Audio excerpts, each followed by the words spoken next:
What kind of cereal is this? It's a new health cereal that Mr. Belvedere has bought, and it's very good for you. It's full of fiber. Tastes like an old tree. That's because it is. Just eat it. Hey, Mom and Dad's anniversary is coming up next Saturday. We had to do something. Yeah, it's the 19th. Really? Well, you three children should be very proud of your parents. Very few marriages last that long, especially when people like you are involved.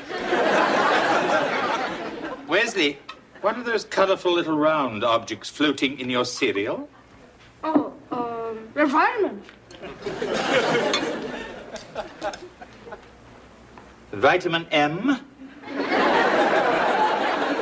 I've never heard of that. That's a new kind. They come in plain or peanut. Hi, kids. Morning, Mom. Mr. Belvedere. Good morning, Mrs. Owens. Ooh, isn't that nice? Look, I didn't want to wake George, so would you just tell him I'll stop at the bank on my way to school, that I may be home late, and I'm sorry I missed him last night. Bye, kids. Bye, Mom. Bye, Mom. Hey, guys. You too, Belvedere? Morning, Mr. Owens. I'm late. Where's Marcia? She left. However, I'm supposed to tell you that she'll be home late, she'll try and get to the bank, and she's sorry that you missed out last night.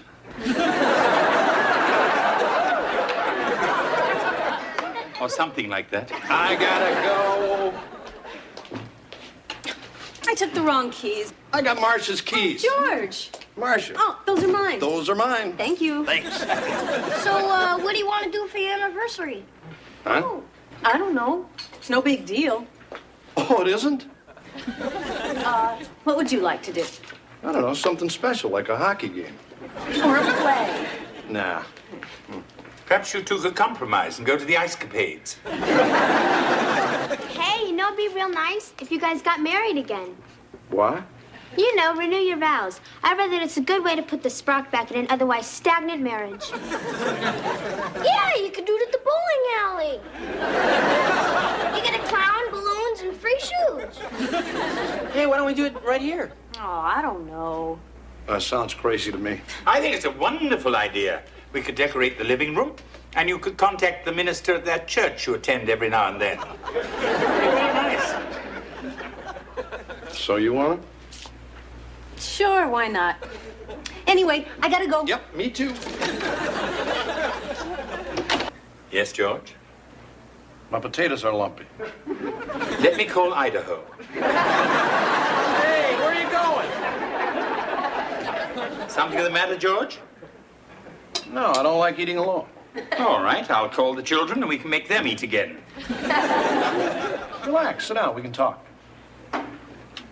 Very well.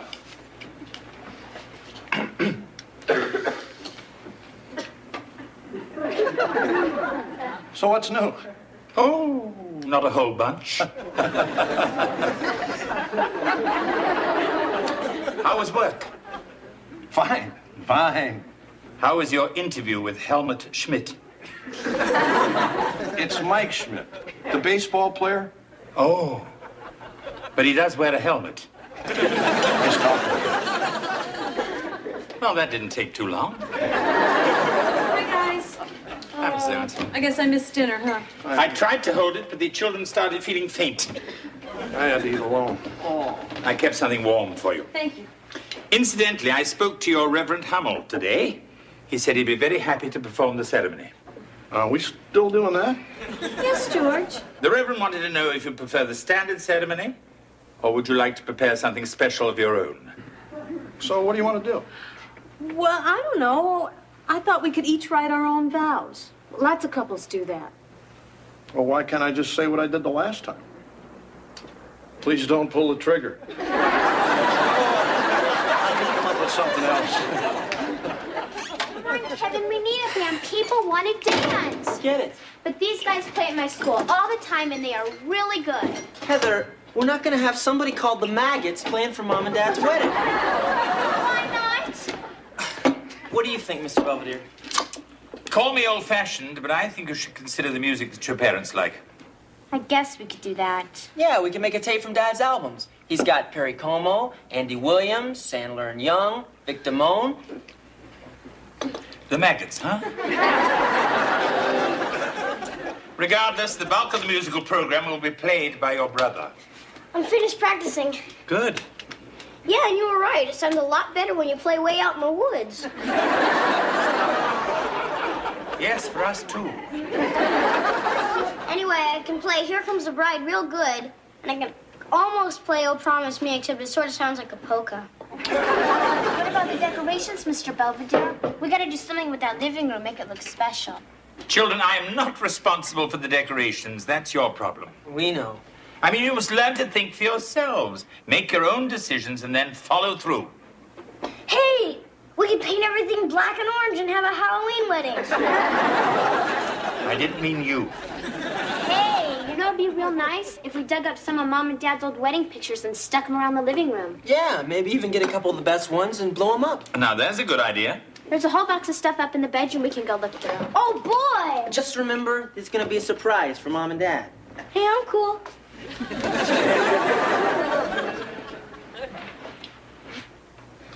Hi, kids. Hey, Mom, hi, Hello, Dad. Come on, Dad. Hey, what are you guys up to?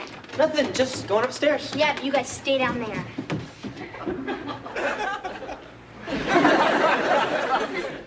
So how you doing with your vows? Fine. How about you? Okay. I'll show you mine if you show me yours. Okay. Here. You are my grand slam. Too sentimental? It's not finished yet. Maybe mine will spark something. Whereas we acknowledge our mutual affection by publicly declaring same, we enter into this marriage with mutual love and respect with perfect equity for both partners. Beautiful.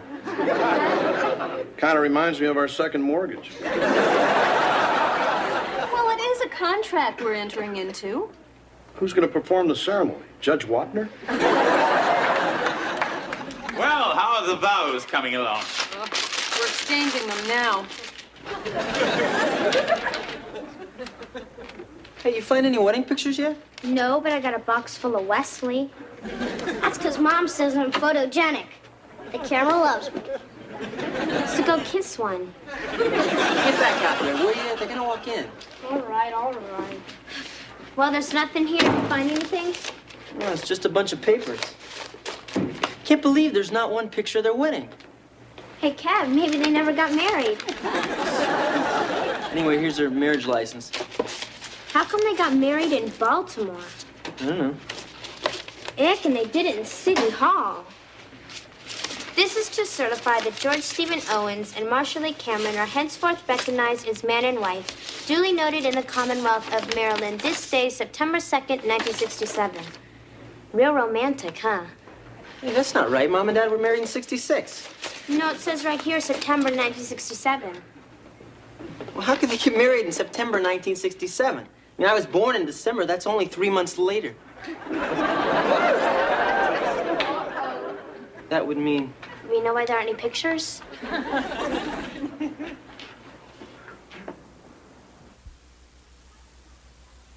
No wonder Mom and Dad don't like making a big deal out of the anniversary. They had to get married. Yeah. Can you believe it? Mom and Dad fooling around before they were married, and that was the 60s. Look, let's just get this junk put away, okay? I wonder how Dad talked her into it. I bet he got her drunk. Or maybe she got him drunk. Will you come on and help? No wonder Mom watches over me like a hawk. She's afraid I'll turn out like she did, a sex fiend. Boy, I can't wait till Mom gets on me about staying out late or going out Hey, with... you're not going to say anything to Mom or anybody else. Sorry. Hey, what's going on? Nothing. Come on, we're finished. Where's the picture? There aren't any. Why not? Because there aren't, that's why not. What's with him? I don't know. Hey, something's going on, and you guys aren't telling me. I gotta go. I have homework to do. Come on, Heather. You know I gotta know everything. If I don't, I get headaches. See?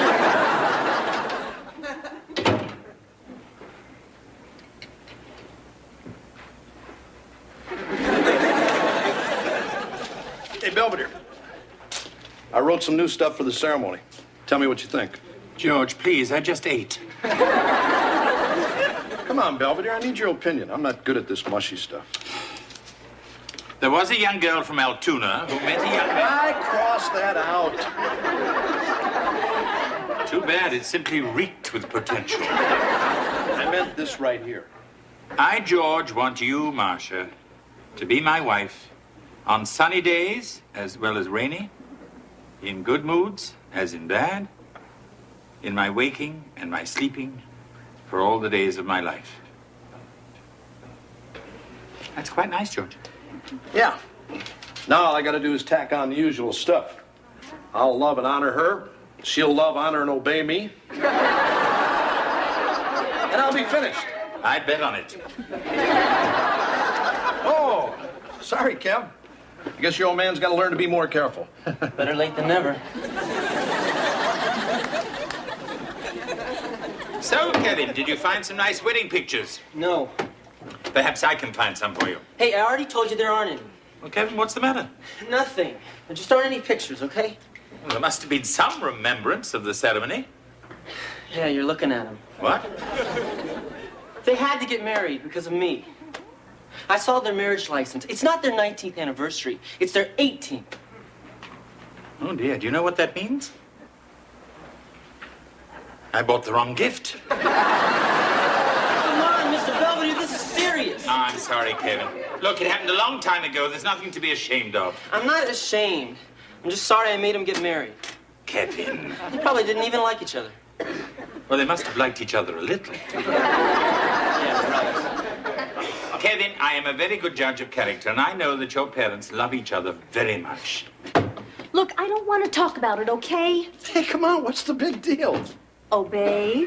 I am your wife, George, not a collie. Okay, okay. We'll lose the obey. How about love, honor, and fetch? I'll be late. Don't wait up. What's the matter with her? See? Back. Hey, what's that? I got a picture blown up for the party. Oh, yeah? Of what? I thought we could stick it over the fireplace. How about in the fireplace? Hello? Yeah, it's still gonna be at 2 o'clock. So I guess you're still coming, huh? Hey, it's up to you, Reverend. Hey, Kevin, let's go to the dining room. You can help me fold napkins. No thanks. You're still upset, aren't you? Oh, no, I'm thrilled. Maybe I ought to take out an ad in the yellow pages, like under A for accidents. Hello, children. Break's over. Heather, let's get finished with those decorations. And Wesley, I want you to put these pastries in the refrigerator. Look, Mr. Belvedere. Oh. I blew myself up.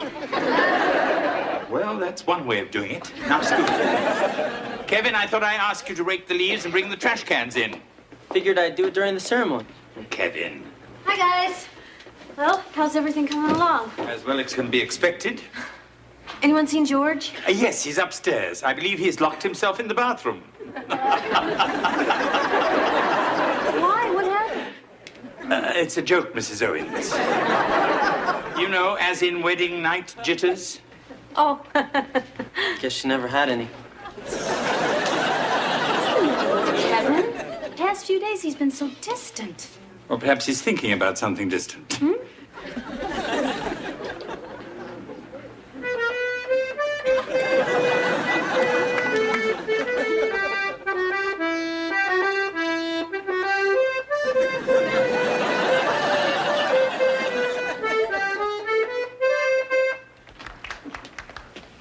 Hello?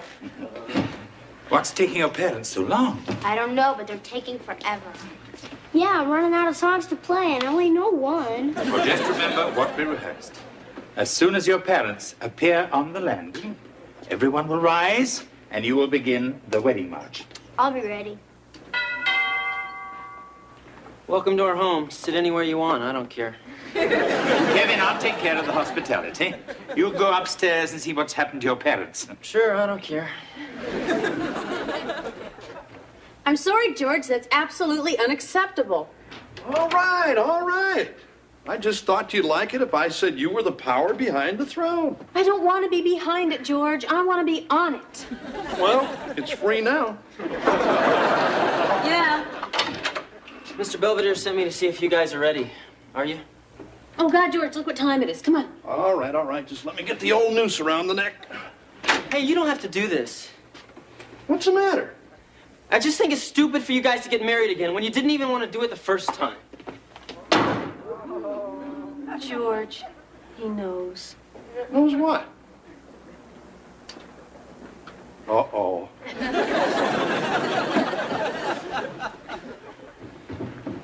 Kevin? Not yet. Hi, folks. Kevin. I saw your marriage certificate, and I know when I was born. It doesn't take a genius to do the arithmetic. Hey, maybe we lied about your birthday. Excuse me. After you?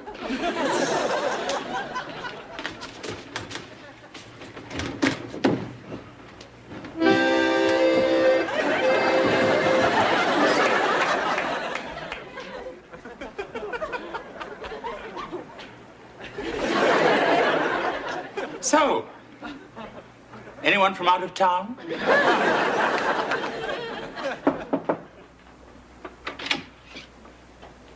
Mind if we come in? It's your room. Couldn't think of any place else to go. Look, Kev, I know we should have told you a long time ago. It's just when you lie about something so long, you start to believe it yourself. You mean like your golf scores? Yeah. I think what your father's trying to say is that we both owe you an apology. No, you don't. I owe you one. Why? Because if it weren't for me, you guys wouldn't be married. You'd have different lives. Lives you wanted. That's crazy. I mean, Mom, you could have been a lawyer a long time ago. And you could have married someone who wouldn't mind staying home listening to all your sports stories. Kevin, that woman doesn't exist. You could have had a different kid. Like a straight-A student. Or a football star. Hey, I could have married an alligator and had a set of luggage, too. Kevin, we always wanted you. Sure. I remember the day I found out that you were on the way. I got pretty scared. I told your father. He looked at me for a minute, and then he walked right out the door.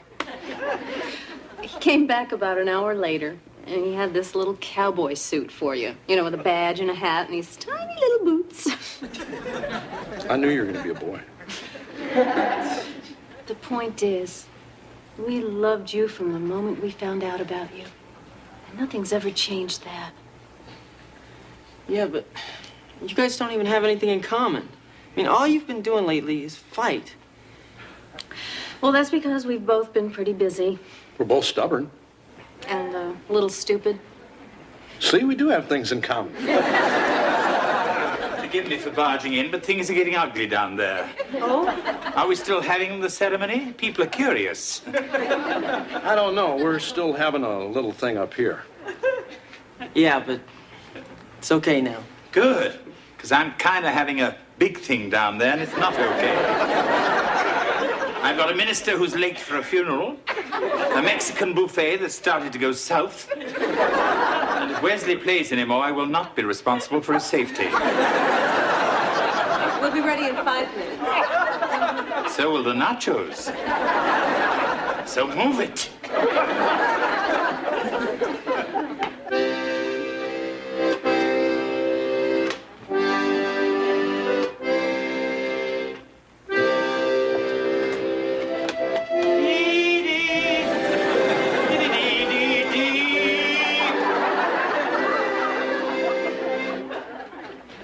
Friends, we are gathered here today to share with George and Marcia, finally, their love and joy as they reaffirm their vows of matrimony.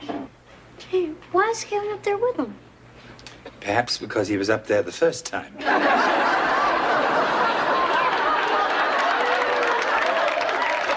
Now you, George, and you, Marcia, have freely given voice to your desire to be united in marriage. Now, please face each other and share with us the vows you have prepared for this occasion. What? George? Yeah, okay. I'll go. The thing is, all week long, we've been kind of going at each other, trying to think of what we were going to say up here. I guess what it boils down to is, after 19 years of marriage, check that, 18, there's not much more to say, except that I love you, Marcia. I always have. And if I had to do it over again, which I'm doing, I'd do it, which I just did. I love you, George.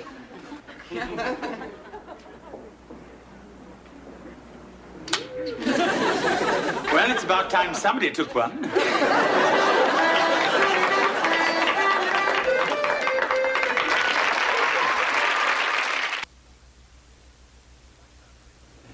Despite last-minute delays, complications, and assorted contretemps, the ceremony itself was quite touching, although my jalapeno dip moved more people to tears. Anyway, I'm pleased to report that George and Marcia finally have a pictorial record of their nuptials. And Wesley, dear lad that he is, has gifted me with a small remembrance of himself as well.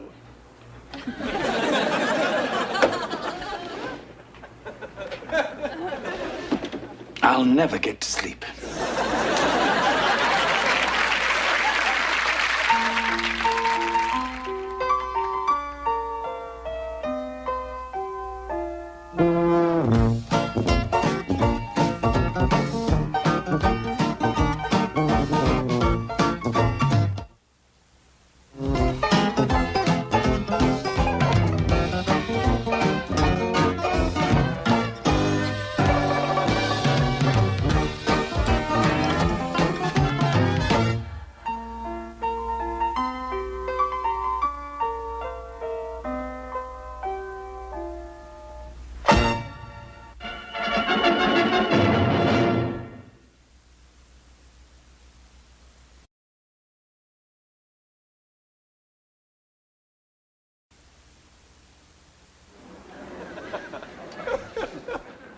Wesley, what are you doing? You said I could have something to eat. I said you could have a piece of fruit. Oh. I'm not really eating this. Then it must be a mirage. See, I needed to eat this ice cream because I need the stick to make my candied apple. And you said I could have a piece of fruit. All right, Wesley. You stayed within the letter of the law, if not the spirit. You can have the apple. Thanks, Mr. Belvedere.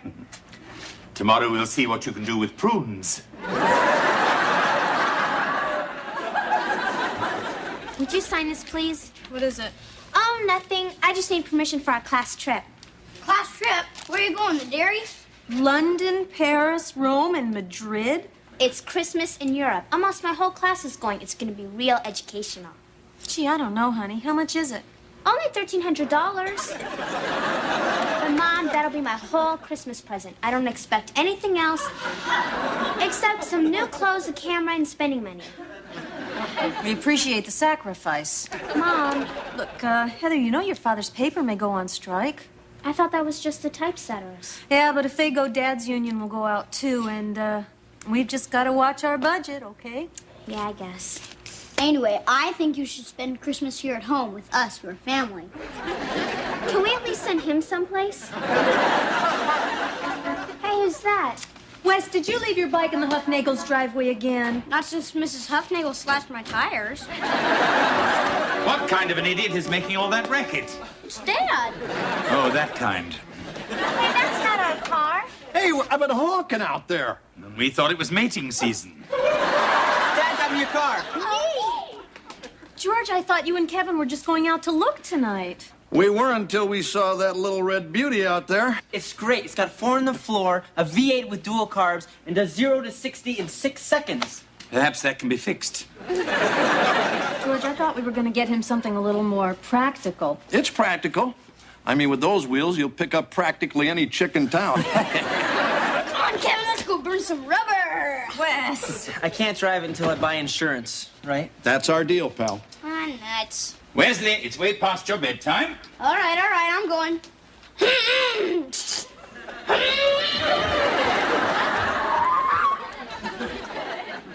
Remind me to have him realigned. Let me go out and polish her up a little, okay? You bet, partner. Hey, what's the matter? Nothing. It's just that I don't think this is the best time to be buying a car when you could be out of work tomorrow. Come on, Marcia. They do the same thing every time. The union wants this, the paper wants that. They scream and argue until the last minute, and then everything's okay. I hope so. Anyway, you saw the look on that kid's face. He loves the car.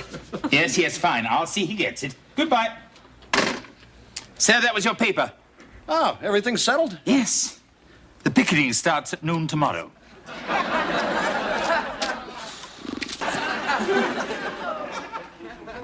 You didn't save me any syrup.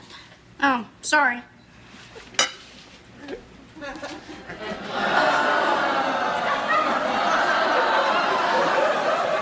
Thanks. Hello? Yeah, I'm calling to inquire about car insurance. I'm 17. Moving violations? Just one. But I've never had an accident. Unless you count the time I skidded off the highway onto the golf course.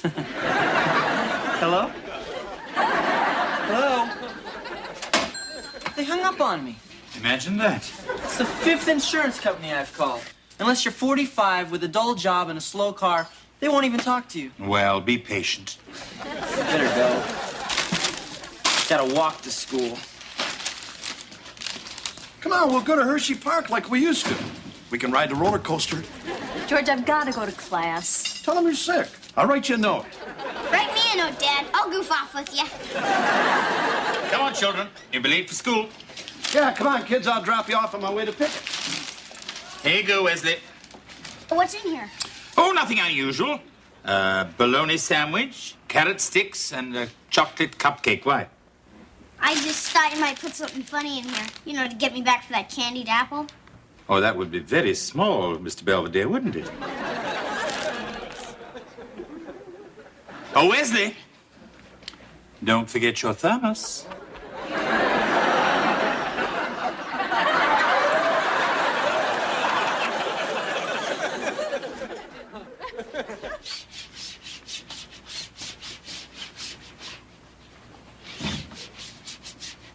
Missed a spot.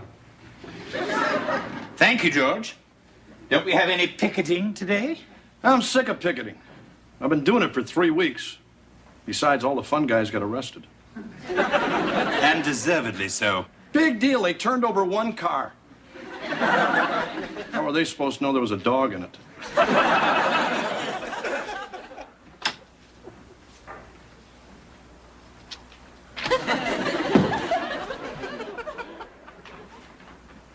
I'm bored. Go watch TV. There's nothing good on. Then go and clean your room. Come on, I'm depressed. I'm sorry. Stupid strike's dragging on. Nobody knows when it's going to be over. You don't know what it's like. Actually, I do. I was a child of 14, working in the coal mines of Yorkshire. 2,000 of us went out on strike and swore we'd never go back until we had decent working conditions and a fair wage. How long did it last? Oh, it's still going on. That wasn't the best story to share with you, was it? So who's the broad in the funny hat? That is Elizabeth, the Queen Mother. For a minute, I thought it was Benny Hill. What's this? It's a Fabergé egg. I don't smell anything. George, please. It's quite valuable. I'm sorry. Come along now. The other children will be home soon. Can I have a snack? Better make your move, Dad. Time's almost up. All right, all right. Hey, Belvedere, you mind if I ask you a small point of strategy? It's a friendly game. Which way does the horsey move? You're not going to be on the phone long, are you? I'm calling about insurance. I thought you ran into companies last week. Oh, this is a new one. They're very reputable. Hello, Crazy Eddie? Cautious Kevin. Hey, Marcia, how we doing with the bills? We in the poorhouse yet? No, we're fine. We are? Yeah, actually, I thought we'd be in more of a crunch by now, but we're doing okay. Oh, yeah? Excuse me, but there's a slight problem about dinner. What? I can't cook it. There's no gas. What are you talking about? Well, I went outside and I checked the meter. It's been turned off. Didn't you pay the bill? Yeah, I must have. Although, come to think of it, I don't remember getting the gas bill. Or the credit card bills, or the mortgage. Well, good night. Going to bed so soon? I just want to get up there before the lights go out. Wesley, do you know anything about our bills? I hid them. I figured I'd pay them when I was older and had money. I just didn't want you guys to worry. Well, that's very sweet of you, honey, but I think you'd better let us have them. Okay. So, sweetheart, what bills did you pay? Oh, well, let's see. The dry cleaning and the TV guide. Here you go, Mom. Thanks, honey. So what are we gonna do for money? Hey, gang, everything's gonna be okay. All we gotta do is tighten our belts, put our nose to the grindstone, and all pull together. And if that doesn't work, we can always tote that barge and lift that bale. Look, I'll just take a semester off and get a job. Huh? Yeah, you know, like in a law office or McDonald's. Well, actually, if it would be any help, I could forego my salary until the strike is over. Huh? I'll be a boarder. You know, you provide me with room and provender, and I'll pay you what you're paying me. That's crazy. George, it would be a help. All right. But it's only temporary. Yes, and if I fix a meal or make a bed or two... Whoa. As long as you're paying me, you don't lift a finger around here. You're a guest. Got it? Understood, George. Understood.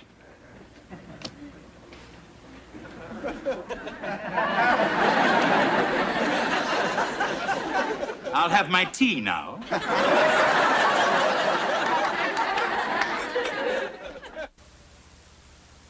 Come on, Dad, we're starving. Okay.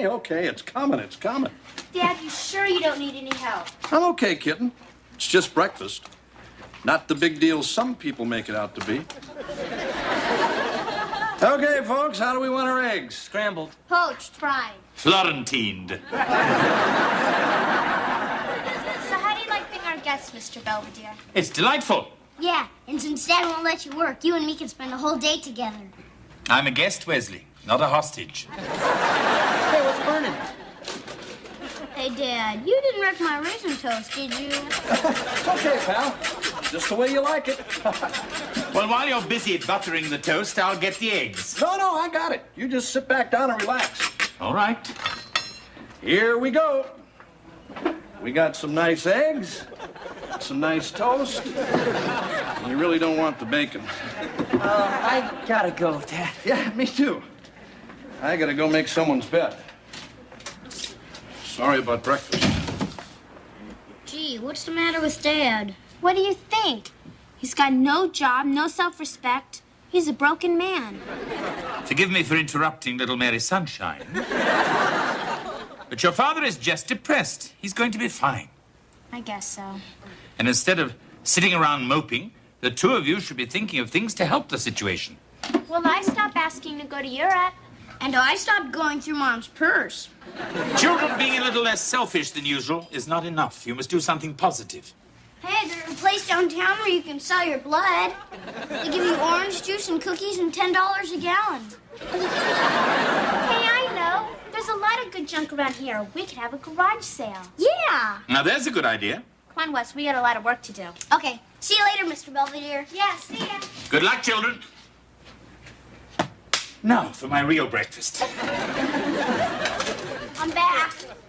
I put signs up all over the neighborhood. Great. Now help me put price tags on this stuff. Okay, How much do you think we should charge for this?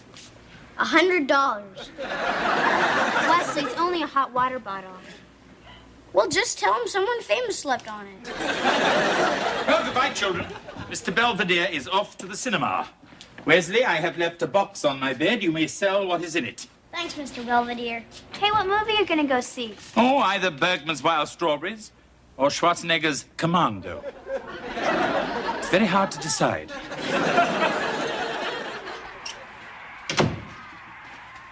Hey, Dad, how's it going? Great. I'm standing here making like Hazel watching a game I ought to be out covering. Oh. Anyway, I gotta do another load. You need any help? Hey, I don't want any son of mine doing laundry. Anyway, hand me that nice and fluffy, will you? So what are you up to, champ? Not too much. Just been sitting in my car, playing with the knobs. Hey, look, as soon as this strike thing is settled, your mom and I are gonna help you out with the insurance. Thanks, Dad, but the thing is, I've got a date tonight. That's okay, take the wagon. I hate the wagon. It makes me feel like I should be going to a Cub Scout meeting. And this girl's real special. Look, Kevin, I Dad, can't... please, let me just take the car just for tonight. I promise, I'll drive real careful. Straight to her house, straight to the dance. Afraid not, pal. Oh, come on, Hey, Dad. I said no. I mean, you're not the only one around here with a problem. I've been out of work for a month. I got a house payment due. And now I gotta go try and make my brights brighter and my whites their whitest. Excuse me.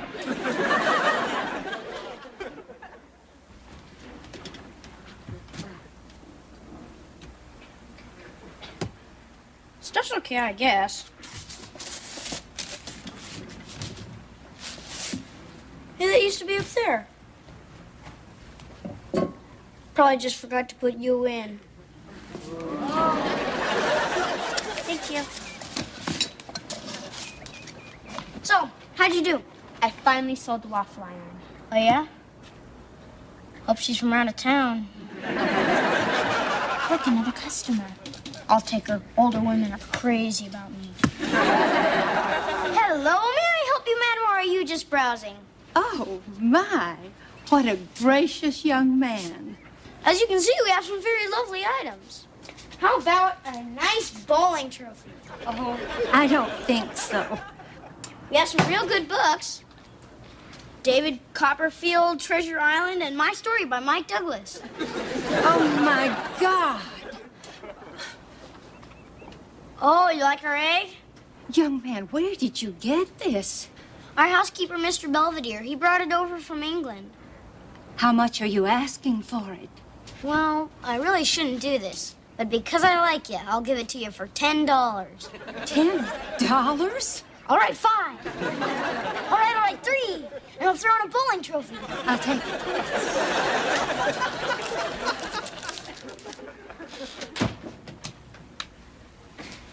That you, honey? Yes, Snookums. Real funny. Any news about the strike? Yeah, they're talking again, but it's not gonna work out. It'll just be another disaster. Speaking of which, I gotta start dinner. I'd be happy to help. Forget it. Well, thank goodness I still have my juju bees. Hey, Mr. Belvedere. Hi, children. How did you get our sale go? Great, we sold a whole lot of junk. Yeah, we made $57. We're gonna get an envelope and give it to Mom and Dad. Well, I think what you children have done is wonderful. Mr. Belvedere is very proud of you. I always knew we were good kids. Kids? Hey, Marcia, Hi, honey. what do you got there? Hey, Mom. You guys know anything about these? Yeah, I put them up for a garage sale. These were stuck up all over the neighborhood. Save the children.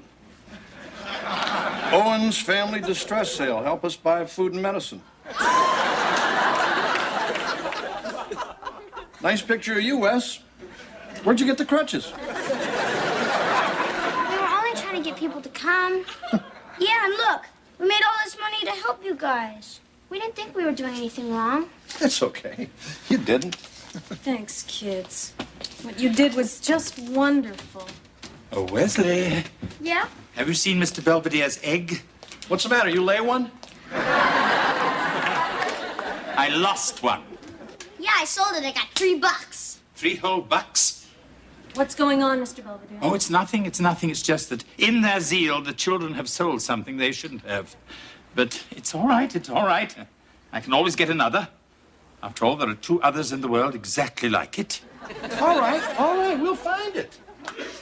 Wes, do you remember who you sold it to? Some old lady with beady eyes. Yeah, I think I've seen her around here. Let's comb the neighborhood. Go get your brother. He's not here. He drove away in his car about an hour ago. Damn it, I told him absolutely not. What's the matter with that kid? What's going on with this family? I hope that's the new border. I'm checking out. May I help you? Oh, hello. I'm Marie Stingle. That's her. That's the lady who gypped me. Oh? You took advantage of a little kid. You ought to be ashamed. I know. Are you Mr. Belvedere? Yes. I believe this belongs to you. Oh, thank you for returning it. You would have tracked me down eventually. And besides, I was happy just to possess it a few short hours. I understand. Hey, what's the big deal? This thing about to hatch or something? Sir, this is a Fabergé egg. I know that. Oh, they were crafted as Easter gifts for the children of the Tsar. Before they were all shot, I mean. George, those things are worth thousands of dollars. Oh, yes. 750,000. You mean that thing's worth close to $1 million? Oh, yes. And I brought it back. Well, I'm going to go home now and sit in some warm water. Goodbye. Well, that's turned out all right. So what's your racket? I beg your pardon? I mean, that thing's worth close to $1 million, and you're working for us, doing our dirty dishes. Somebody has to. Where did you get it, Mr. Belvedere? Well, it was simply a token of appreciation from an old friend in the Sudan. I mean, you save a sheik's life, and well, you know how they are. But you could sell it, go anywhere you want to, do anything. Perhaps. So why are you sticking around here? Hi, everybody. Well, well, look who's back. I hope you enjoyed your little joyride, pal, because it's the last one you ever take. I know. You stood right in front of me, listened to every word I said, then went right out and did what you wanted. I took the car back. What? I took the car back. I told the guy I never drove it and how my dad was out of work. He gave me the money back. Yeah, well, you still disobeyed. And something could have happened. And you're still in very, very big... Thanks, pal. Sure, Dad. There's a reason I'm sticking around. I'll get it. And listen, we'll get you another car as soon as this thing's settled. Oh, that's okay, Dad. Maybe I'll just jazz up the wagon, put on some racing stripes or something. Okay, I'll tell him. Bye. It's over. What? Dad's strike. You're kidding! You go back to work tomorrow. Now can I go to your... We'll talk about it after dinner. Oh, yeah, let's go out to dinner and celebrate. Yeah, Mr. Belvedere can treat. He's rich. Come on, kids.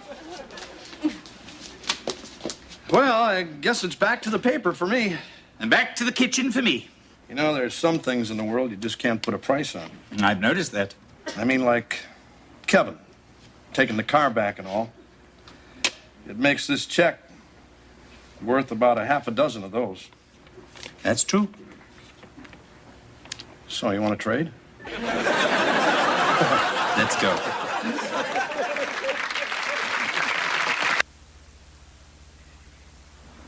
At any rate, to attempt to describe in any rational detail the events of the past few days goes well beyond my ability to keep hold of a pen. Suffice it to say, George has his job back, I have my egg back, and the Owens household has me back. One unfortunate result of all this is Miss Tangle. Sometimes I wish she had never returned the egg. I've allowed her to visit it on several occasions, but that doesn't seem to satisfy her.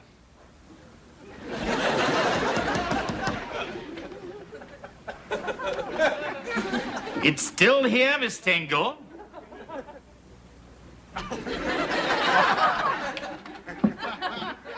I must remember to hide that ladder.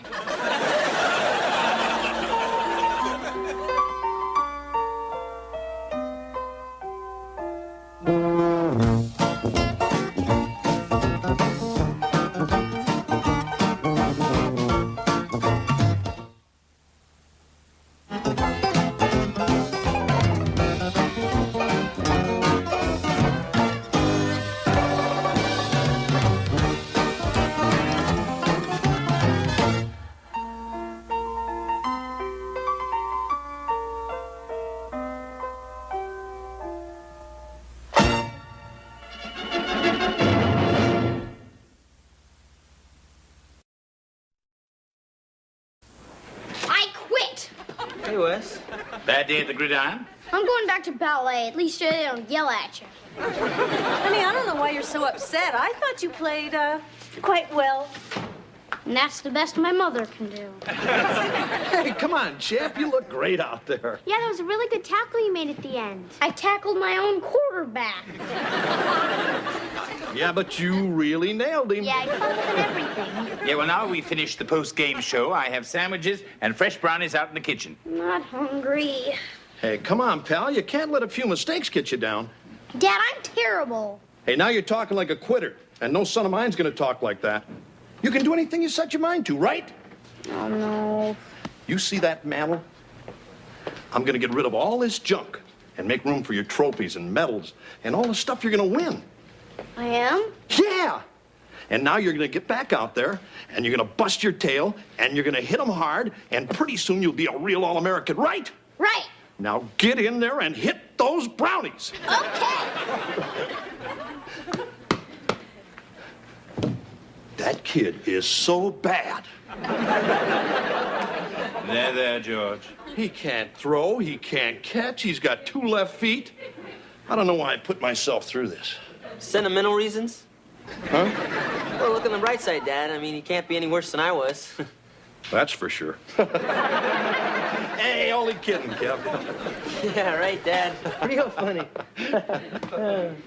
You know, George, I don't think that football is quite Wesley's cup of tea. Oh, yeah? Oh, maybe we should introduce him to one of your English sports, like croquet or minding other people's business. I'm sorry. I was only thinking of the boy. Hey, Wes is gonna be fine. I just gotta work with him a little, toss the ball around, maybe run a few plays, maybe even set up a tackling dummy. Speaking of which, you busy later? If you need anything, I'll be in the kitchen. Hey, what's your problem? Big bud? I just gave you a couple of real good shots and you didn't come back with anything. I know, George. I finally realized that life is too short to waste on trying to even the score. Yeah, I guess I see what you mean. However, if it'll make you feel better, I could say something like, why don't you take that football and insert it up your nose? Lord knows there's room for it. You don't have to thank me. Wesley, what are you doing? I was just taking the phone off the hook because I know you don't like being disturbed while you're trying to cook dinner. I see. I don't know exactly what you've done, but apparently you've left a witness. It's just Dad wants me to practice my kicking every day, but I kicked one so good it broke one of Homer Huffnagel's windows.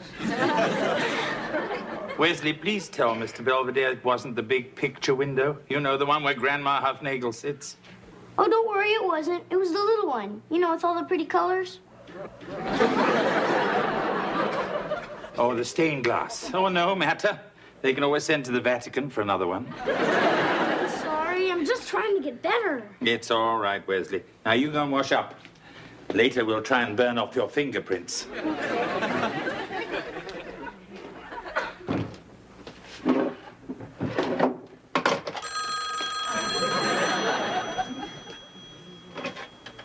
Ricardo residence. Hey, Mr. Belvedere.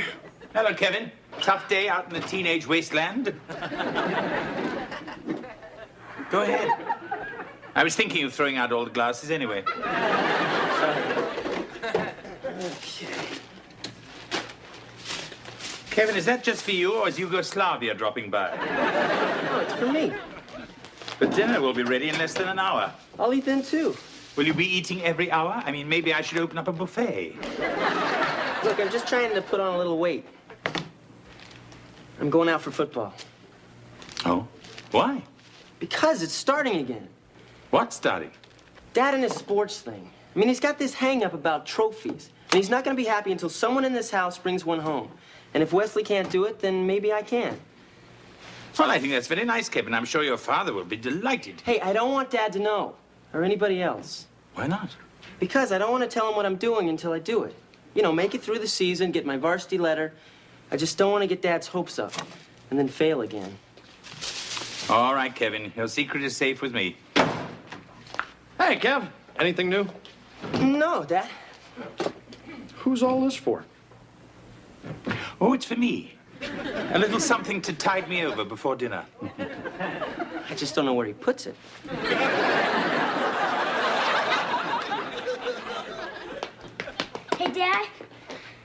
I just ran through all the tires, did 20 wind sprints, and tackled Mr. Belvedere while he was taking out the garbage.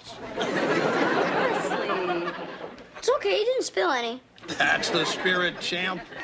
Only thing is, Dad, I've been eating a lot for a month, and I'm still not getting any bigger. Sure you are.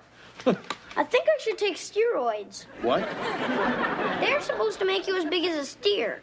Wesley, those things are very dangerous. Yeah, Wes. The only people who take that stuff are either very stupid or East Germans who are tired of being women.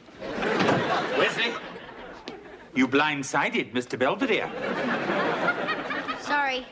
That's 15 yards. Of boiled tongue and broccoli. Come on, Dad, better come quick. What's wrong? Kevin's getting in a fight with the Hefnagels. Listen, Homer, next time the stupid Doberman comes near me, I'm gonna knock its head off. What happened? Nothing. Stupid dog. I gotta teach it some manners.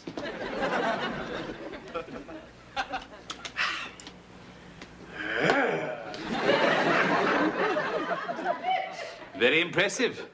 Can you do that with a canned ham? Come on, all the guys on the team do this. It makes you mean. No, Kevin, it makes you stupid. Like the way you've been acting around the house. What are you talking about? I mean, if you want to keep your little secret, try to remember who you are. Adorable, sensitive Kevin, not mean Joe Green. Yeah, I know. I just gotta keep myself psyched up. I mean, our last game's next week on Thanksgiving, and I really think I'm gonna do it. I hope so, Kevin. Just watch it, all right? Sure. Walnut? Thank you. Hello, George. Hey, Belvedere. Got all the fixings for tomorrow? Tomorrow? What's tomorrow? It's Thanksgiving. Oh. Well, I've got a box of noodles. Perhaps we could have a nice tuna casserole. You don't have tuna casserole on Thanksgiving. Why not? Because it's a holiday. It's special. Not to me. Look, it's tradition, okay? We're celebrating the time the Pilgrims came over, and we're having a tough go. And then the Indians showed up with a bunch of stuff, and everybody had a nice dinner. And what did they do after dinner? Steal their land? That came later. This turkey weighs a ton. This pumpkin weighs 2 tons. You were saying? George, look what I found. What is it? It's Kevin's report card. It was mixed in with the bills and magazines. He's had it for a week. I can see why he hid it. He dropped a grade and everything. You believe this? What makes a kid's grades drop like this? Too many walnuts?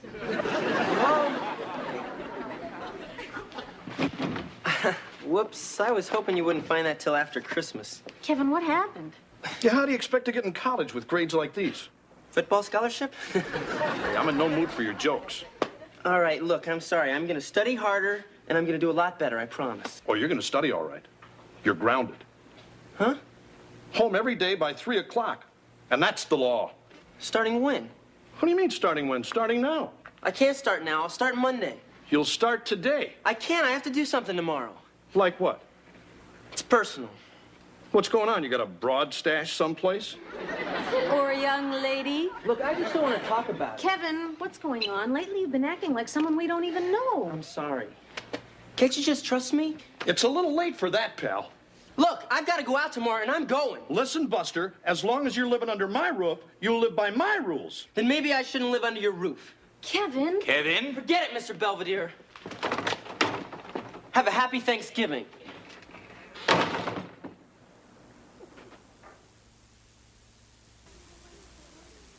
Wesley, what are you doing? Watching the Thanksgiving Day parade. How can you be watching TV? We don't even know where Kevin is. I'm looking for him in the crowd.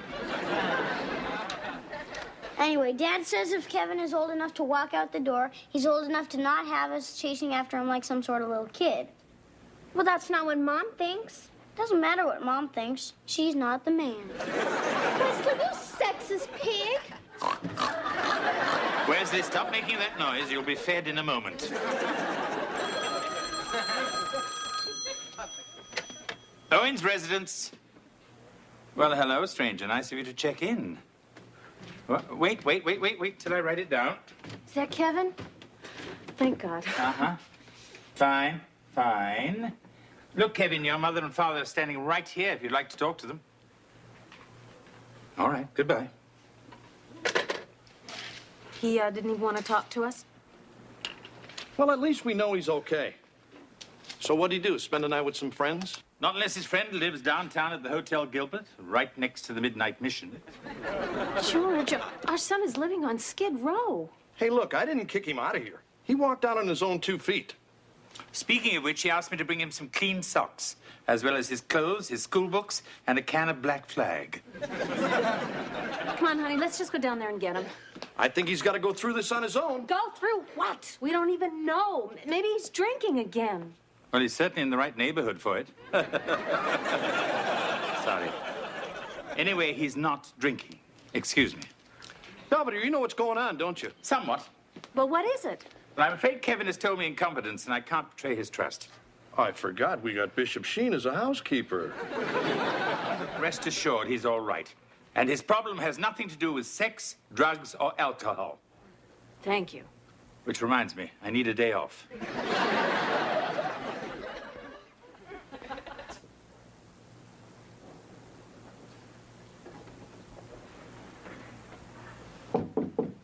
Come in, it's open. What's cooking? I was expecting my housekeeper. I had to let mine go. I'm Sherry. I live across the hall.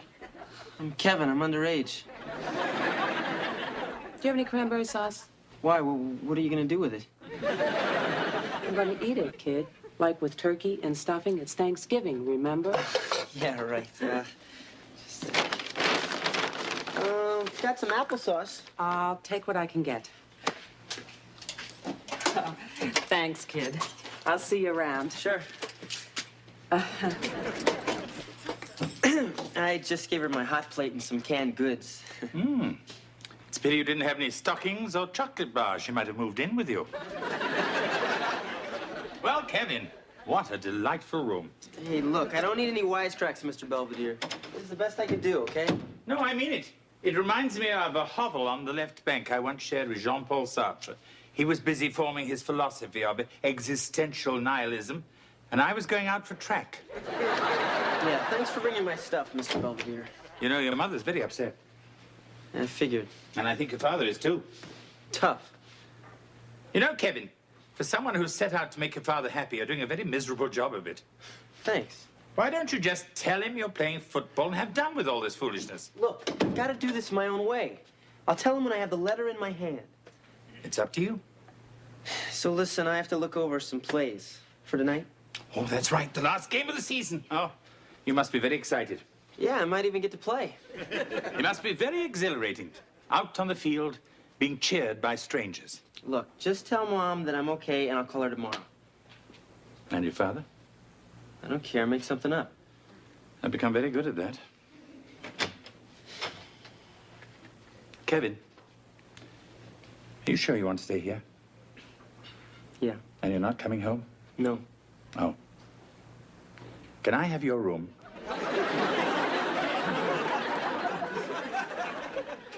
Wesley, have you finished with the relish tray? In a second. Hey, Mr. Belvedere, look! Wesley, don't wear olives in the house. But I do it every Thanksgiving. It's a tradition. Well, start a new tradition. Behave yourself. Okay. Gee, I wish Kevin was gonna be here for dinner. So do I. So when's he coming back? I don't know. No, he's been gone almost a whole day. I mean, when I run away, I may say I'm never coming home, but I always do. Yes, I've been meaning to talk to you about that. All right, colonists. It's gobble-gobble time. Oh, boy. Get a load of that bird. You really did a nice job with the table, kitten. Thanks. I set a place for Kevin just in case. That's fine. Well, come on, Wes. Why don't you get the spuds going around? Heather, you start dishing out the stuffings. And what about Grace? We said every Thanksgiving. Oh, sure. How about, rub-a-dub-dub, thanks for the grub. Yay, God! I've prepared something. Go ahead, honey. Let us bow our heads. Dear God, we thank thee for all our many blessings, for the food on our table, and the nice house we live in, and the love we share as a family, even though one of us is far away and alone in this cold, dark night. But thanks anyway. Amen. Amen. Well, have a nice dinner. Well, time for Pop to carve old Tom here. Who wants the drumstick? That was always Kevin's favorite. She's right. Now, I can just see him sitting there, spilling something. Come on, Mom, it'll be okay. Yeah, you'll probably see him again. Anyone need anything? More gravy? Stuffing? A crutch for the empty chair? All right, I'll go get him. He's not at the hotel. Well, where is he? Do you know what I enjoy after a particularly disastrous dinner? A mint? A high school football game. What?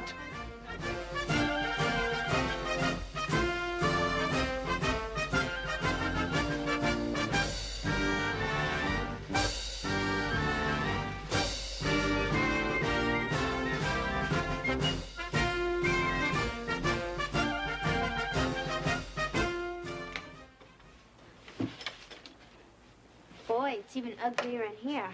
Oh, my. Hey, what do you think happened to Kevin, Mr. Belvedere? Or perhaps he went out with his teammates to celebrate their near victory. Hey, I don't get it. All he had to say was, hey, Dad, I'm taking football, and I would have said to hell with the grades. I mean, I could have helped him. You know, toss the ball around, give him some tips, drill him with some of his plays. Maybe that's why I didn't tell you. Kevin, are you all right? Yeah, Mom, I'm fine. You played real good out there, Kev. Yeah, it was great when you got that fumble and those 14 guys fell on top of you. Come on, children, let's go downstairs and see if our car still has tires. I'll be waiting. For both of you.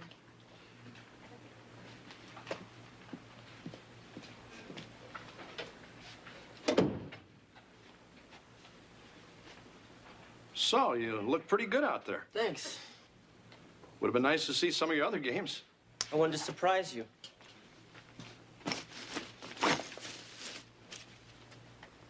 What's this? It's my letter. Hey, you're supposed to put that on your varsity I sweater. didn't get it from me. I got it for you. Hey, come on, Kevin. Come on, don't start- Dad, take it. It's what you wanted all along. Now maybe you can lay off Wesley. What are you talking about? You're doing the same thing to him that you did to me. Don't you remember saying, you're gonna make All-American, Kev, and don't be a quitter, Kev. I got the mantle already, Kev. But I never brought anything home, Dad, because I stunk. And you couldn't face that. Hey, all I cared about was that you tried. Oh, don't give me that. You wanted a winner. Somebody you could brag about, someone you could point to and say, hey, that's my kid out there. Well, here, it's the best I can do. I'm sorry. Look, I'll admit I was a little disappointed in you, but that was a long time ago. I got over it. Well, maybe I didn't. All my life, all I ever cared about was trying to please you, trying to make you proud of me, trying to fill that space on the mantle. But you know what? I just don't care anymore.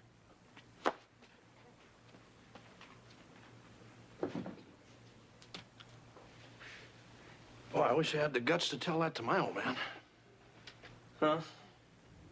I mean, nothing ever made him happy. I mean, he was a bigger jerk than I was. Yeah, I bet.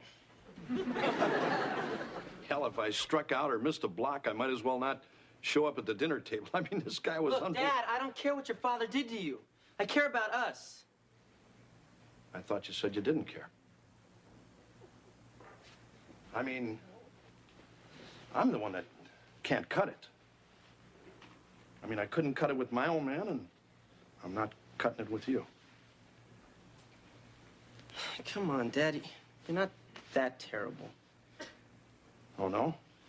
If I'm doing such a great job, how come my kid's living in a place like this? For effect?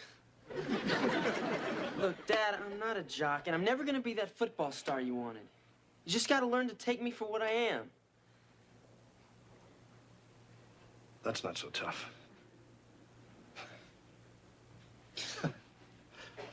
I'm proud of you, pal. Thanks, Dad. Go on. Let's get out of here. Okay.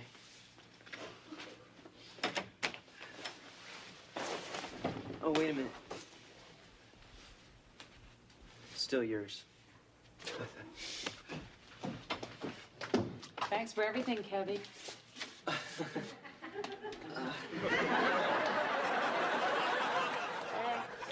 Hey, Wes, what are you doing up?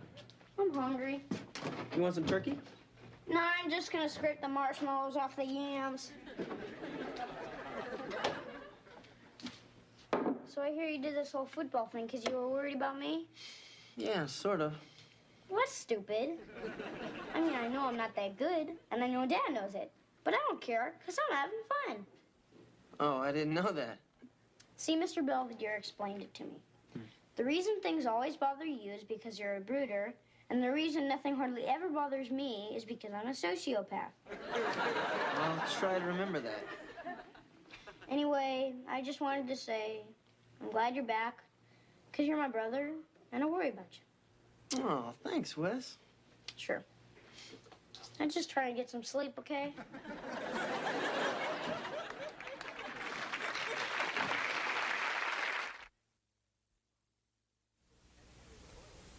In a few moments, my first Thanksgiving with the Owens family will be officially over. After a great deal of orchestration on my part, we actually had something to be thankful for.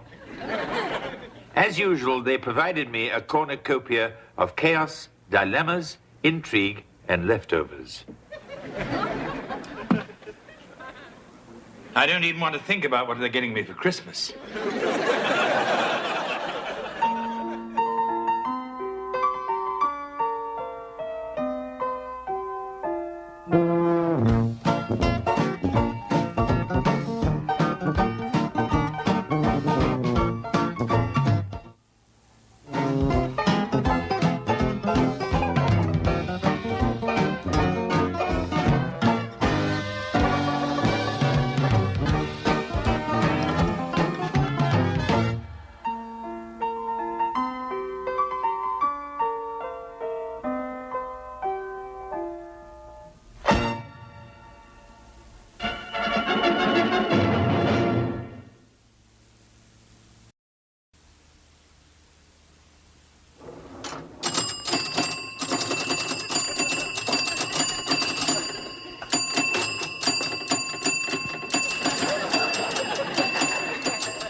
Wesley, what are you doing?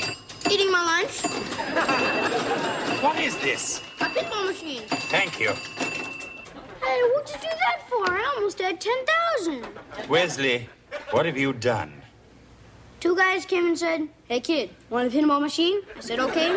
Here it is. I see. Anything like the time two men came with a big truck and asked us where we wanted the pool? I just called for an estimate. Anyway, this is different. I didn't call anybody. The two guys just brought it. Perhaps they were the pinball fairies.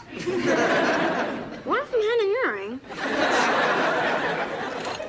Kids, I'm afraid this neighborhood just isn't zoned for horses. Well, we can keep them in the stable or in the basement. Yeah, and I'll feed them and groom them. And I'll exercise them every day, and we'll enter them in shows and maybe win lots of prizes. Kids, a horse is absolutely out of the question. So how about a stereo TV? I'll hook it up. Ooh, nice try, guys. Where did that come from? I'm trying to find that out myself. Right, a pinball machine. Wesley, have you been shopping by phone again? I don't do that anymore. Kids, do you guys know anything about this? I was certain it was one of the children.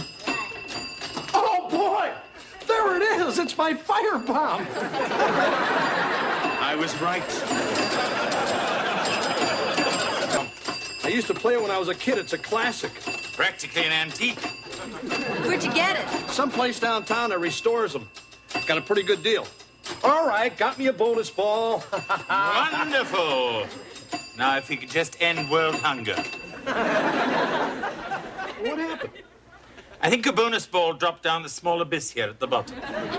I know that. Awfully quiet now, isn't it? Yeah, the game's over. All right, everybody, let's get ready for dinner. Hey, come on, don't you want to turn? No, George, it's your toy. You bought it. Oh. Looks like old Dad's in the doghouse. Oh! Come on, George. Upstairs. Obedience training? Hey, come on, I'll play a game. Sure, but I'm gonna go first. Children, I think the time would be better served if you'd help Mr. Belvedere get dinner. It would? You just set the table. Okay. Come on. Maybe we'll win a bonus fork. Well, I think somebody owes somebody else an apology. You are absolutely right, Wesley. I was wrong to assume that you were responsible for this. You have every reason to be angry. I'm not angry. I'm mostly hurt. Wesley, I sincerely apologize. Okay. I just hope that next time when I say something, you'll believe it. Like if a candygram comes tomorrow, I didn't do it. Come on, Heather, quit hogging the machine. All right, another 10,000. Hey, Dad, she's got more points than the rest of us put together. It's okay, kitten. Keep going. You're doing great. She gets another bonus ball, we'll pull the plug.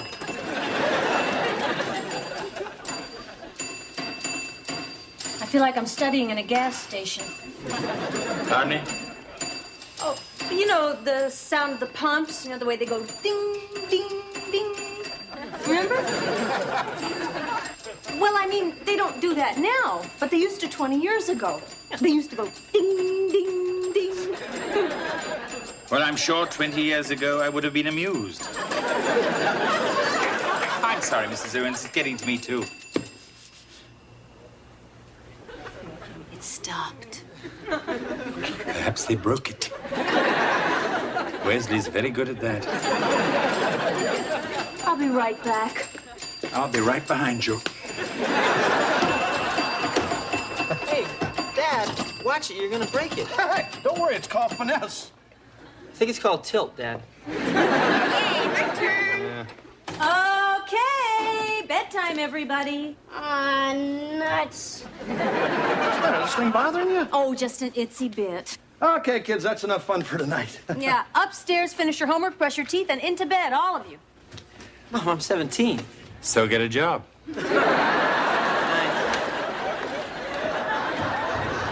Do I have to go, too? No, George. Hey, look, I know I should have told you before I bought it. It's just I saw it, and that was it. I had to have it. Anyway, you gotta admit it looks pretty sharp. Yeah, it's nice, George. I just don't think it belongs in the living room. Oh, I don't know. Perhaps a pool table here, a cigarette machine by the fireplace. We'd have quite a motif. Sort of early USO. All right, I'll stick it someplace else. Thank you. I guess we won't be needing this. Hey, Mr. Belvedere, I'm back. Oh, I thought you were over playing with Henry Huffnagel. I was, but his mother sent me home. She said I was a bad influence. Bad influence? Isn't Henry the one who just came home from reform school? Yeah, why? No reason.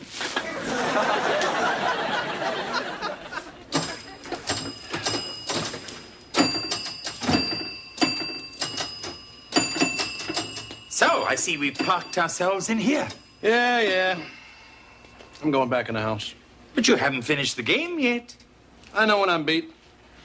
Anyway, I'm tired of this stupid thing. So soon? I guess it's just not like when I was a kid. You know, cutting classes, hanging around that sleazy arcade on First Street, playing till midnight, then sneaking in my window so my old man wouldn't catch me. Well, I guess you can't go home again. What, you hear something from immigration? I don't see what all the fuss is about.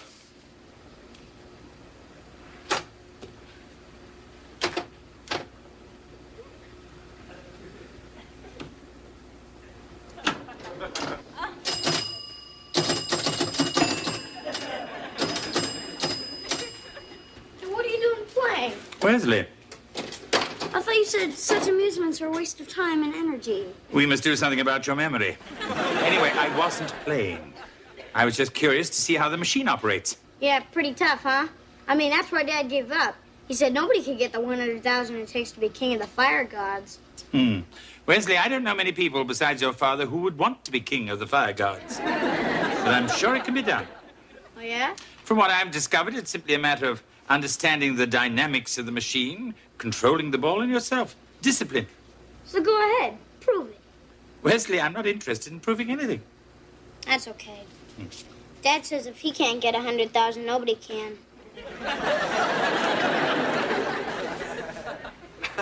Actually, it may take a game or two to get the hang of it. Here goes.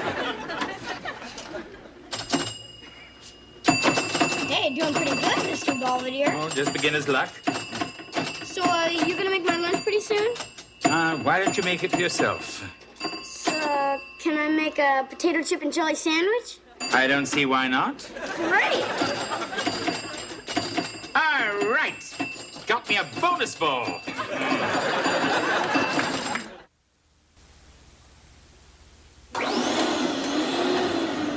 Wesley, quit goofing off. You're supposed to be vacuuming. I'm just revving up the engine so it'll suck everything up real good. Got any sinus problems? Wesley? Come on, Wesley. We're supposed to be doing a good job, just like Mr. Belvedere would do, if he were doing it. I just hope he gets better soon.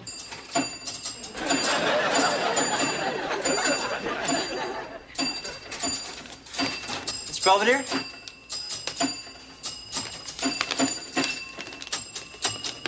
Mr. Belvedere? I'm back from the store. I got the stuff for dinner. That's good, lad.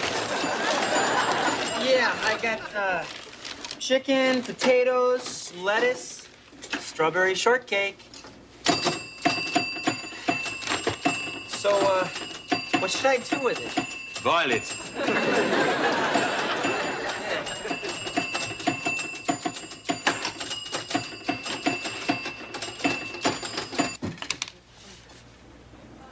Wesley, what are you doing?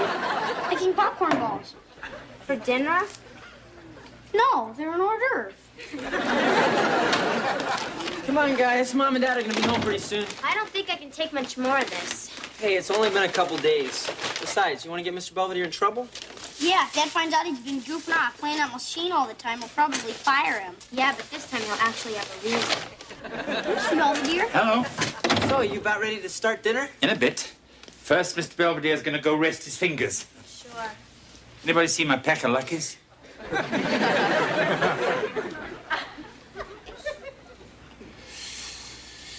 The itsy bitsy spider up the water spout. Down came the rain and washed the spider out. Up came the sun and dried up all the rain. The itsy bitsy spider went up the spout again. Hello, children. Problem? Not us. Anything you want to talk about? Not really. Why? We're worried about you. Yeah, all you do is stand in front of that machine like some sort of zombie. Yeah, you're acting nutty. Children. Maybe you need some time off, Mr. Belvedere. You know, like a vacation. Yeah, from us. I mean, we're always driving you crazy with our problems. And maybe we finally gave you that nervous breakdown you're always talking about. Here, I found a nice place where you can go. Brookside Manor. Lose your urges in tranquil park-like surroundings. Wes, those places are for treating alcoholics and drug addicts. Well, if they take them, they should take Mr. Belvedere. Children, I appreciate your concern, but there's absolutely nothing wrong with me. So you always sit around doing itsy bitsy spider? No. Sometimes I sit around doing 1 potato, 2 potato. So what? And now, if you'll excuse me, I have a dinner to prepare. The itsy bitsy spider.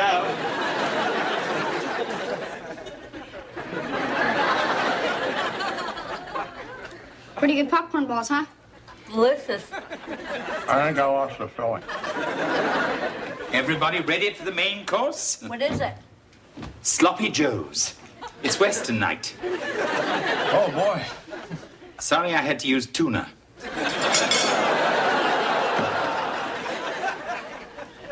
What's going on around here? In regard to what? Gee, I don't know, Tex. Let me just ladle some of this sloppy tuna on my popcorn balls while I think about it. And what about the house? Nothing's put away. The laundry isn't done right, and the beds are all made funny. I'm doing my best. Heather. Well, she's always criticizing me, and she doesn't even know it's me. Heather, what are you talking about? Oh, nothing. Come on, guys. We've been doing all Mr. Belvedere's work. What do you mean? Mr. Belvedere is a pinball junkie. All he cares about is getting 100,000 and beating that stupid machine. Meanwhile, we've been covering for him, doing the cooking and the cleaning, and making the beds funny. This just doesn't sound like Mr. Belvedere. Hey, I've seen this happen before. Guys get so hooked on that little silver ball, they'll sell their mother for a free game. Where have you seen that? Around. So, you're not gonna fire Mr. Belvedere, are you? It is a thought. George. Hey, it'll be okay. I'll handle it.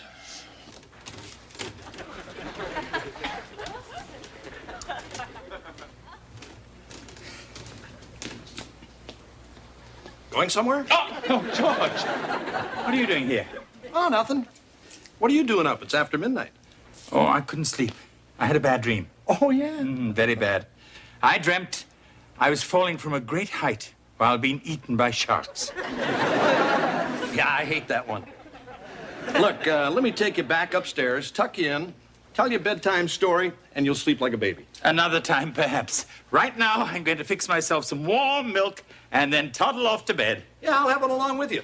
Oh, you wouldn't want any. It's goat's milk. Good night. Where are you going? To milk the goat? What do you want from me, George? Nothing. It's just if I didn't know better, I'd swear you were sneaking out to play that pinball machine. That's ridiculous. I'm just going outside to get a breath of fresh air. Okay, I'll come with you. No, you can't.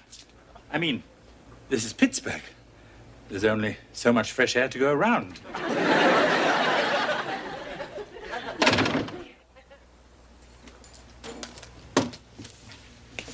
Morning, Wesley. Morning. We're out of cereal, milk, eggs, and bread. Well, I'll get you something else in a minute. What? Well, just let me get in a game or two. Come on, Mr. Belvedere. Wesley, did I tell you I got 85,000 points last night? See what you can accomplish when you apply yourself? Pretty soon, Mr. Belvedere is going to become king of the fire gods.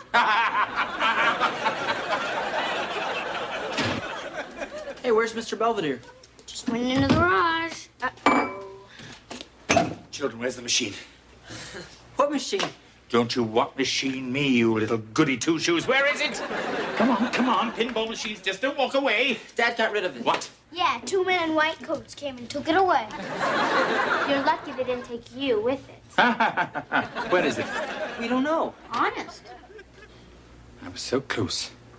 So close. Wait. Wesley, that little kiddie land I take you to, the one with the idiot golf. I bet they have the same machine in the arcade, right, Wesley? I don't remember. Oh, no matter. Oops, it's time for school. Come along, everybody. Hurry. And don't forget your books. Come along, Wesley. You forgot to make my lunch. Then eat in the cafeteria. All right, let me get some change from the cookie jar. Oh, no. Don't take change. Here's a 10.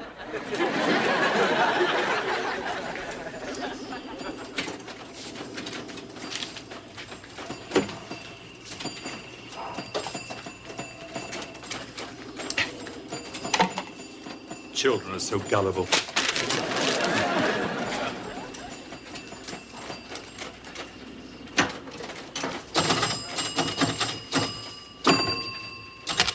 Thank you. Nah, it's my quarter. Means I got next game. That could be days from now. Yeah, I'll wait. Why don't you wait outside? Once you lose weight. What's your name, little boy? Who wants to know? The coroner.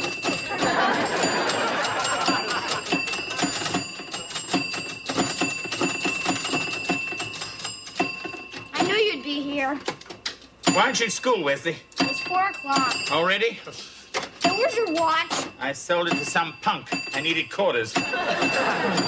Another 5,000. Oh, do it to me, baby. Do it to me. Hey, Mr. Belvedere. In a minute. Come on, please. We can watch Masterpiece Theater. Yeah, that's cute. Oh, another 5,000. I'll be king.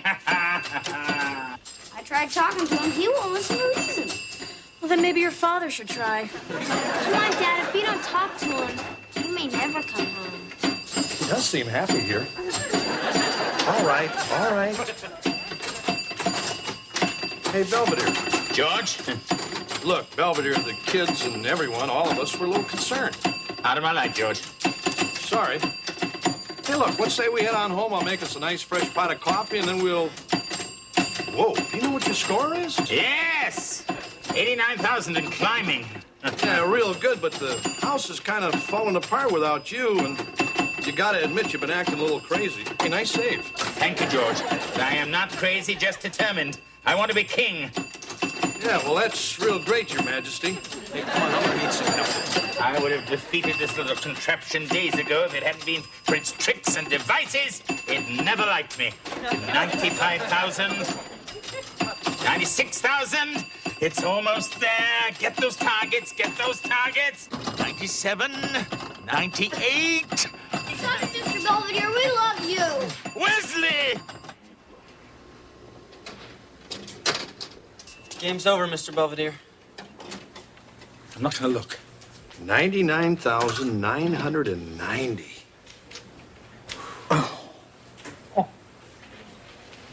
Come on, Mr. Belvedere. Let's go home. I'll make you some hot chocolate. Yeah, I'll make you some Yorkshire pudding, any flavor you want. Mr. Belvedere, you okay?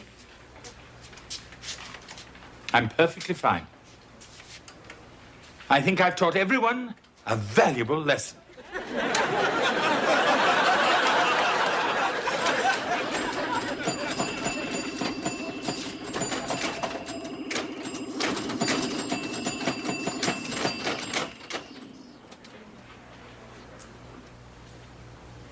Good morning, Wesley.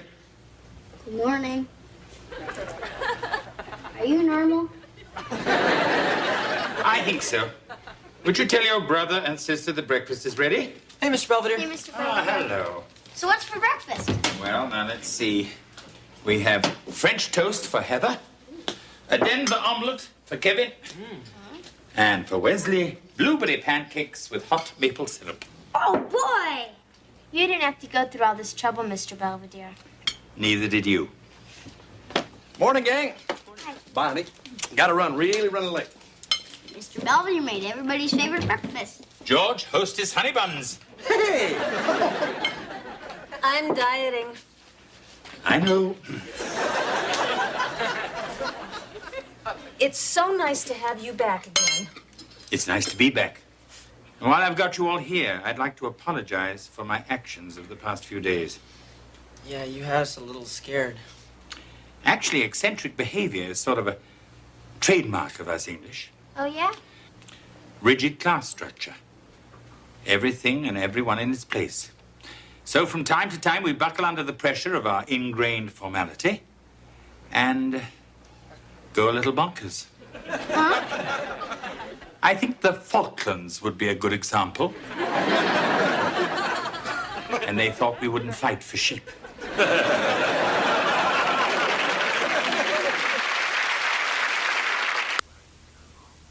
Well, it's been a long day. It took me quite some time to put the house back in order after the children's noble and touching effort in my absence. Actually, it's amazing what havoc they wreaked in the space of 72 hours. It was like having Rambo as a housekeeper. It's nice to know you're still needed.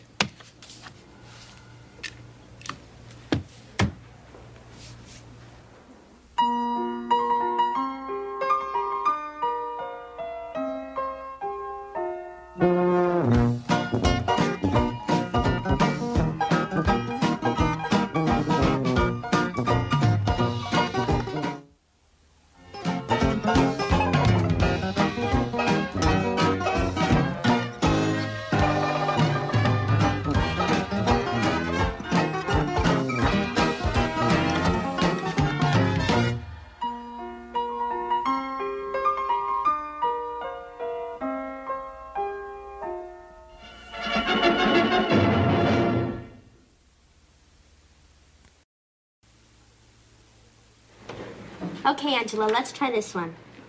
Train A leaves New York at 6 p.m. going 60 miles an hour. Train B leaves Chicago at the same time going 30 miles an hour. Given the total distance of 1,000 miles, at what time will the two trains pass each other? I don't know. What if one of the trains gets derailed? Angela! Well, they always do.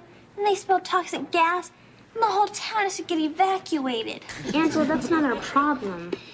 I think pollution's everyone's problem. Let's go to the next one. Hi, guys. Hi, Mom. We're studying. Congratulations. Hello, Mrs. Owens. I'm Angela. Yes, I remember you from yesterday. Anyway, Angela and I are going to do real good in the algebra midterm. I hope so. You know, you've really got to bring that grade up. You've been doing terribly. Yeah, math is real important. Like when you have to figure out stuff like if a bus leaves Beaver Falls at 4 p.m., how long will it take to get to the ski lodge in the Poconos? Heather. Well, you said I could go skiing if I did better on my test. A lot better. I will. Hello, Mrs. Owens. Hello, ladies. Hi, Mr. Belvedere. What are those? Our school books. All right. It's just that I've never seen them open like that. Yeah, me and Heather are studying. Heather and I are studying. Does that mean I have to leave? Hey, Mom. Hi, how did you do? Great, I sold 20 boxes of cookies. Ooh, that's not bad for your first day. I'm gonna sell some more to Mr. Belvedere. Is he having his tea yet? Yeah, he just went in the kitchen. But you know, honey, Mr. Belvedere likes his own special cookies. Yeah, I know.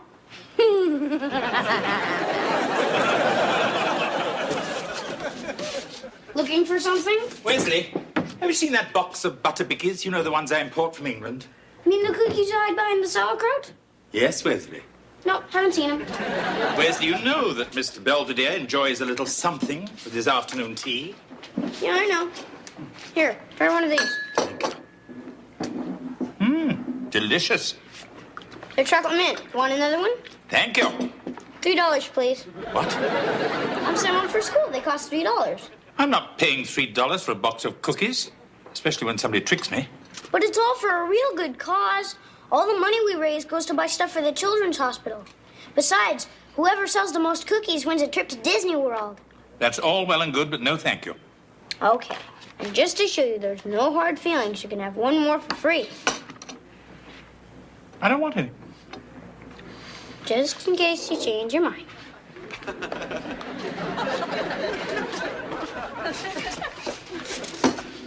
Come here, you little cookie pusher. Give me a box. Just one? What do you want this time? The little peanut butter ones. Good choice. Thank you. I got a shipment of vanilla creams coming in. Primo stuff.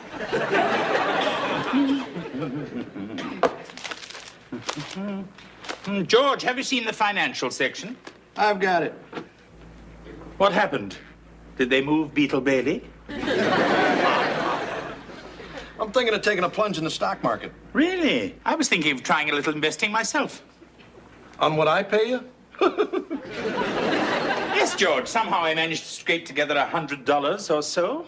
$100? You can't do diddly with that. Perhaps you can't, but I know how to diddle. What are you saying? You know more about the market than me? That's exactly what I'm saying. Perhaps I might have phrased it a little better. Okay, it's a bet. What's a bet? We'll each invest $100. See who comes up with the biggest profit. Winner take all. Fine. Shall we give ourselves, say, closing bell 2 weeks from tomorrow? Fine. That'll be Friday the 16th, right? Black Friday to you. That's okay. Keep on laughing. I've already circled a couple of hot prospects. Susquehanna Chemical. Yeah, they make industrial sealants, pesticides, toffee peanuts, stuff like that. They're a real up-and-comer. Yes, they certainly were. Pity about the bankruptcy. What bankruptcy? Oh, I forgot. That's not until next week. Let's see. Up 1.5. Up a quarter. Up 1 7/8. Well, up 11. I knew they were ripe for takeover. Hello, George. Hey, looks like your stocks are really taking off. Yes, I've upped all mine. Have you upped yours? I'm doing okay. In fact, I'm expecting a very important call from my broker. Oh, he's already called. What'd he say? I'm not sure. It was hard to make out, what with all the sobbing.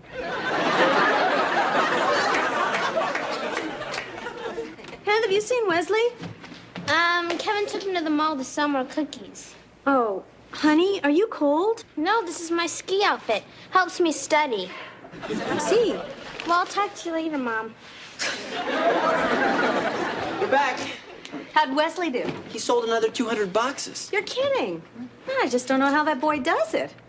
Hey, Mom, I did great. Plus, what happened? What happened to your clothes? Nothing? He went out like that. Well, nobody's gonna buy any cookies if you're dressed all nice. I don't care. I will not have my son going out looking like some sort of orphan. I told people I had parents. Yeah, Dad's an unemployed alcoholic, and you're doing time for armed robbery. I told him he got framed. That's very sweet. Now go upstairs and change into something decent. I just want to count my money first, okay? Fine.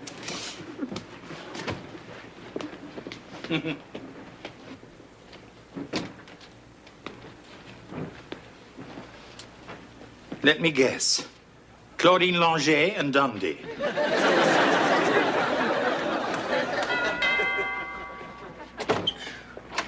Hi, Angela. Hi, Kevin. Hi, Wesley. Sorry about your parents. Angela, you're late. We're supposed to be studying. I've got a better idea. Huh? Come on, let's go to your room. Okay. Hello, Angela. Hi, Mr. Belfonte. Well, how's the cookie business? Made your first million? I sold every box I had. Oh. And you know what? If I sell 50 more boxes, I'll pass Howie Huffnagel. And he can't sell anymore because he got sick standing in the rain. Wesley. I'm gonna win that trip. I'm gonna go on the space ride, then I'm gonna go on it again. Then if I'm still not sick, I'm gonna go on the teacups. You know, Wesley, you're not just selling cookies to go somewhere and have some silly fun. You're selling them to help children less fortunate than yourself. Yeah, I knew that. Just remember, helping others is its own reward. That should be enough. Sure. Anyway, I saved you a box of pecan chewies. Just put it on my tab. So then, right after Miss Ricky ran out the test, Shelley snuck into the Mimeo room and stole a copy. You mean this is really our algebra midterm? Yep.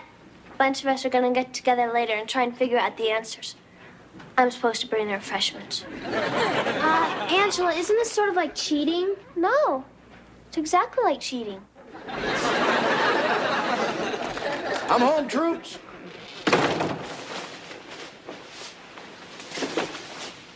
Big deal. Hi, honey. What are you doing home? I finished early. Oh. I thought you had class. Yeah, my lecture was canceled. So where's the kids? They're still at school. Oh.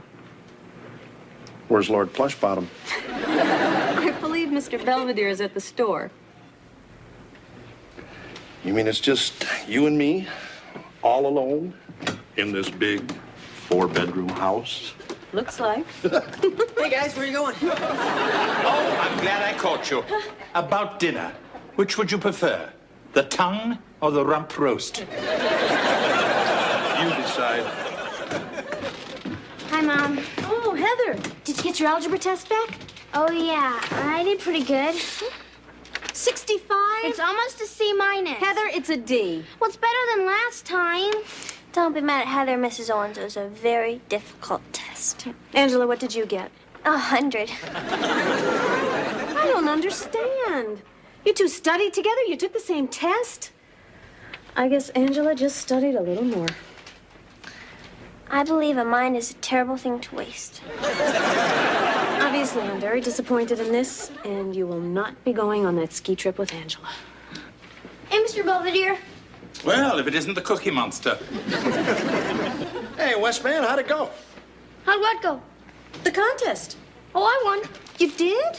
Yeah, I sold more cookies than anyone in the history of our school. All right, Enchanted Kingdom, here we come. Oh, I'm not going. What do you mean, honey? I gave my trip away to one of the kids at the hospital. You did? Yeah. Because helping others is its own reward. Right, Mr. Belvedere? I suppose so. That's great. Oh, good work. Anyway, I heard about Ben here and how he hasn't been doing so good, and how he's always wished he could go to Disney World. So I decided to give him my trip because, well, I'll always have another chance, but maybe Ben won't. Anyway, Ben, here's your airplane tickets and your key to the Magic Kingdom. Have a good trip. Reporting from a very happy hospital room, this is Ashton Kincaid, Action 3 News. Hey, what'd you do that for, Dad? There's more news at 7. Hey, that's the national news, champ. I might be on it. Yes, and later you might be on Nightline, but right now it's almost time for dinner. Yep, we're all real proud of you, pal. Yes, what you did was just wonderful. I just did what any kid would do. Hell, give me a break. Heather. Well, I mean, he does one nice thing, and all of a sudden he starts acting like he's Mother Teresa or Michael Landon or something. I would have given you my trip, Heather, but I understand you're not going anywhere. You better shut up, guys. Heather, would you please help me lay the table for dinner? Sure. I'll help you, Heather, because you're my sister, and I love you. Hey, Belvedere, what you making? Pecan chewies. Now that Wesley isn't pushing them anymore, I have to make them myself. Oh? I'm trying to duplicate the recipe, but I'm not exactly sure how much sodium pyrophosphate to use. Speaking of which, Susquehanna Chemical just split 2 for 1. Oh, and about time. Yeah, today's the last day of the bet. And if I were you, I'd get on the horn now and start trying to dump some of your losers. I have no losers. Besides, there's plenty of time. The market closes in an hour. Not in Tokyo. Mom, mail come yet? I don't think so. Oh, honey, come here. I have a surprise for you. Oh, yeah? What is it? I made you a scrapbook. See, I cut out all the newspaper articles about you and took all the nice letters that people wrote, and I pasted them all in this book for you to keep forever. Swell. Hi, guys. Hey, Dad. Hey, this is real nice. I'm glad somebody thinks so. So, anyone call your paper today, Dad? You know, asking about me? I'm afraid not, pal. Oh. Hey, but last week you heard from the mayor, the governor, and you even got a letter from the first lady. Yeah, right. I'm gonna go check the mail again.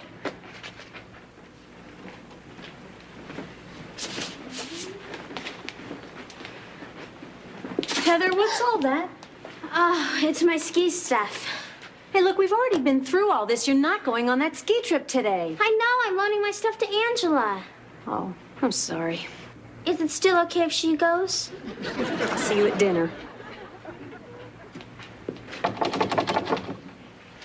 It's open, Angela. Hi, Mr. Velveeta. Hello, Angela. And it's Belvedere. Oh, I'm sorry. I'm not very good at names. That's right. Numbers are more your forte. Huh? Once again, congratulations on that marvelous achievement, your algebra test. Oh, it was nothing. While you're here, you might help me figure out this recipe. I was never very good at math. Oh, sure. You see, it calls for 1.5 cups of rice to serve 3 people. And I want to serve 6 people. So how much rice should I use? Why can't they just share? Here. Yep. Angela has just been helping me figure something out. Uh-huh. Excuse me. Got all your ski stuff? Yeah, come on. I don't want to miss the bus. Hey, my name is Wesley T. Owens. May I speak to Frank Sinatra, please? Well, I'm this little kid from Pittsburgh, and I did this really wonderful thing, and I think maybe Mr. Sinatra would like to know about it. Wesley, what are you doing? Nothing. Just tell Frank I'll call back later. Bye. Thinking of joining the Rat Pack? I want to go see Mickey Mouse. I see, but you already gave your prize away. So did Joey Martinelli, and he still got to go. Who's Joey Martinelli? Kid I read about in this article. See, he won a week at the World's Fair selling chocolate bars. Only, when he gave his trip away, this rich guy read about it and sent him there for 2 weeks. In other words, you did your wonderful deed. Not only expecting praise and recognition, but a better trip as well. Yeah! That's the Wesley I've come to know and suspect. I've even figured out exactly how much somebody's got to give me. See, $1,197. That includes the plane tickets and the hotel room and the mouse ears and everything. I wouldn't hold my breath. But I gotta go. I deserve to. I'm the one who did all the work, not that kid in the hospital. Then perhaps you better just go over there and tell him you want it back. Okay? Let me get my coat.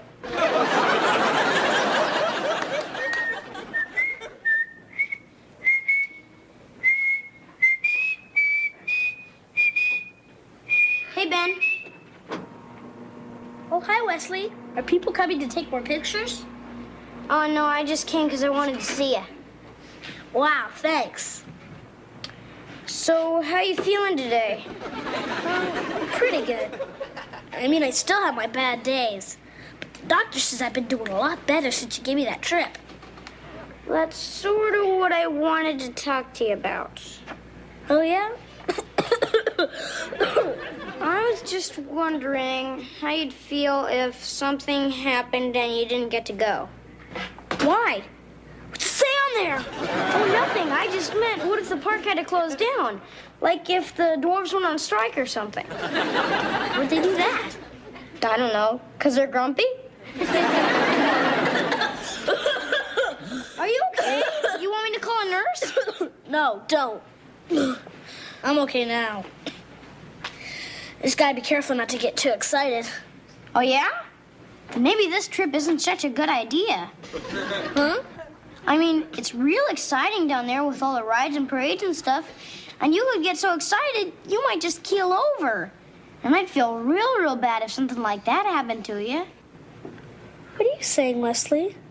I'm just saying that...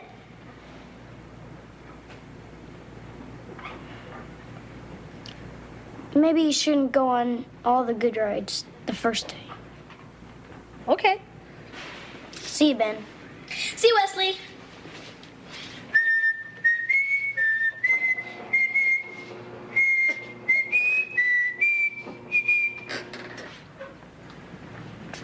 I couldn't do it. You must be losing your touch. Yeah, tell me about it.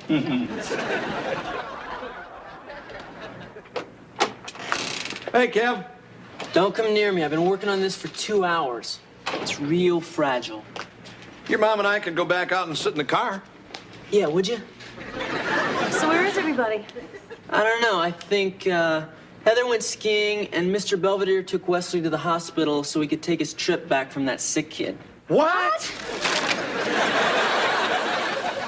Thanks, guys. Hey, I'm back. Hey, Wes. When you leaving for Orlando? Oh, I'm not going anywhere. Wesley, what were you doing? Nothing good. I only gave my trip away because I thought I'd get a better one, but I didn't. So I went to take it back, but I couldn't. Guess I'm not as wonderful as everybody thought. Did it make you feel any better, Wesley? I never thought you were wonderful in the first place. Thanks. Heather, what are you doing home? I thought you went skiing. I did, but I decided to come back. Oh, did we have some second thoughts? No, we had a broken bus. Heather, you deliberately disobeyed. Well, why shouldn't I? I mean, if I'm gonna get punished for being good, I might as well do something bad. What are you talking about? Nothing. Speaking of crummy behavior, I think Angela could give us a good example, right? No. Now, Angela, don't make me throw the rice in your face. Okay. Mrs. Owens, this may come as something of a surprise to you, but I didn't get 100 on my test because I'm smart. I cheated. Heather could have too, but she didn't. Thank you, Angela. Well, I'm gonna go home now and tell my mother. Good. Hope the shock doesn't kill her. Somehow I doubt it. What happened? Well, Angela and a couple of the other girls got a copy of the test. But I decided I should try and do it on my own. Of course, I did lousy. I think you did great. Thanks, Mom. Looks like you turned out to be the good one, not me. Hey, Belvedere. It must be closing time in Tokyo by now, so we might as well get it over with. Well, that's right, a little wager. I almost forgot. I was doing okay, but you know. Anyway, here's what I ended up with, $145 total. Congratulations, George. That's very good. Yeah, sensational. So what'd you end up with? 3. $3,000? $3. Here you go. It's all yours. What happened? I thought you were doing great. Wow! What is it? This letter's full of money. What? George, come over here. Who's it from? I don't know. There's no return address and there's no note or anything. How much you got there, champ? Exactly what I need to go to Disney World. $1,197. That's a very interesting number. Here's 3 more. Might as well make it even. Thanks, Dad. Well, you know the market, George. It's a roller coaster.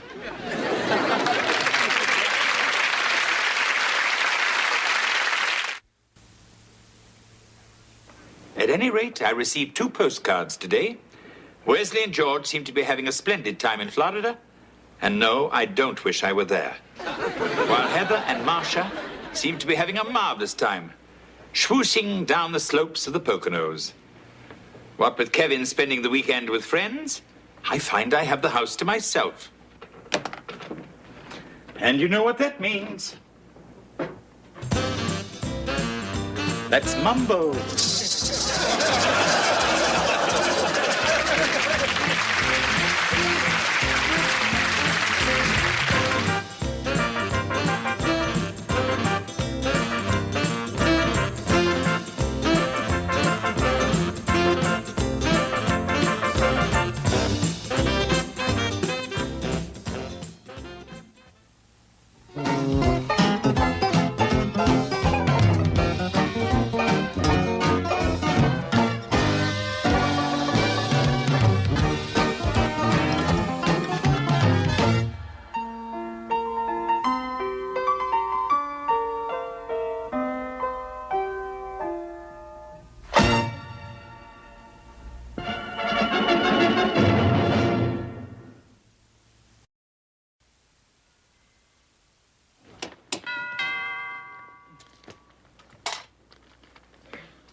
Yes? Hiya. Hiya. Hello? Is this the Owens residence? Yes, I'm Mr. Belvedere. Can I help you? We're the happy guys of Pittsburgh. I didn't know there were any. Who are you and what do you want? Well, I'm Bert Hammond, and this is my associate, Carl Putnam. Our little group does fundraising and charity work around the greater Pittsburgh area. Helping others happily. That's our motto. Anyway, we're here to see George Owens, you know, the sports writer. We have something of a little surprise for him. Right, Carl? Indeed we do, Bert. Well, I'm afraid Mr. Owens is presently with his family at the Steelers game. He won't be home for some time. Oh, we see. However, if you'd like to leave a message or a telephone number where you can be reached, I'll have him call you. Is that a crackling fire I see? No, it's a mirage.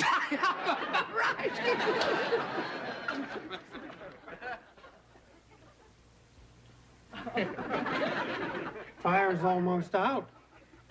That usually happens as time goes by. Jeeves here's really got a great sense of humor, huh, Carl? Ever think of becoming a happy guy? Not anymore. We're back. Thank God. I can't believe the Steelers got ripped like that. Oh, cheer up, honey. We had a fun time. The longest afternoon of my life. And it's not over yet. George, I don't know if you remember us, Bert Hammond. This is my associate, Carl Putnam. We're the happy guys of Pittsburgh. Oh, sure. The 3 of us worked on that fundraiser last year, remember? Oh, yeah, for the handicapped children. Yeah, you arranged the game between the Pirates and the Pittsburgh Press Club. Yeah, that was a great game, Dad. You struck out 3 times. I was clowning around, Wes. Not as far as we're concerned, right, Carl? Far from it, Bert.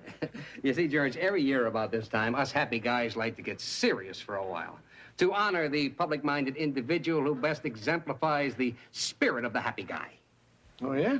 George, in recognition of your dedication and your hard work, it is my privilege to tell you... Our privilege. Excuse me. Our privilege. On behalf of our beloved president and founder, Vladimir P. Bud Nebling, to name you Happy Guys of Pittsburgh's Man of the Year for 1985. That's great. I mean, I don't know what to say. Well, don't say anything. Just save it for your speech. Speech?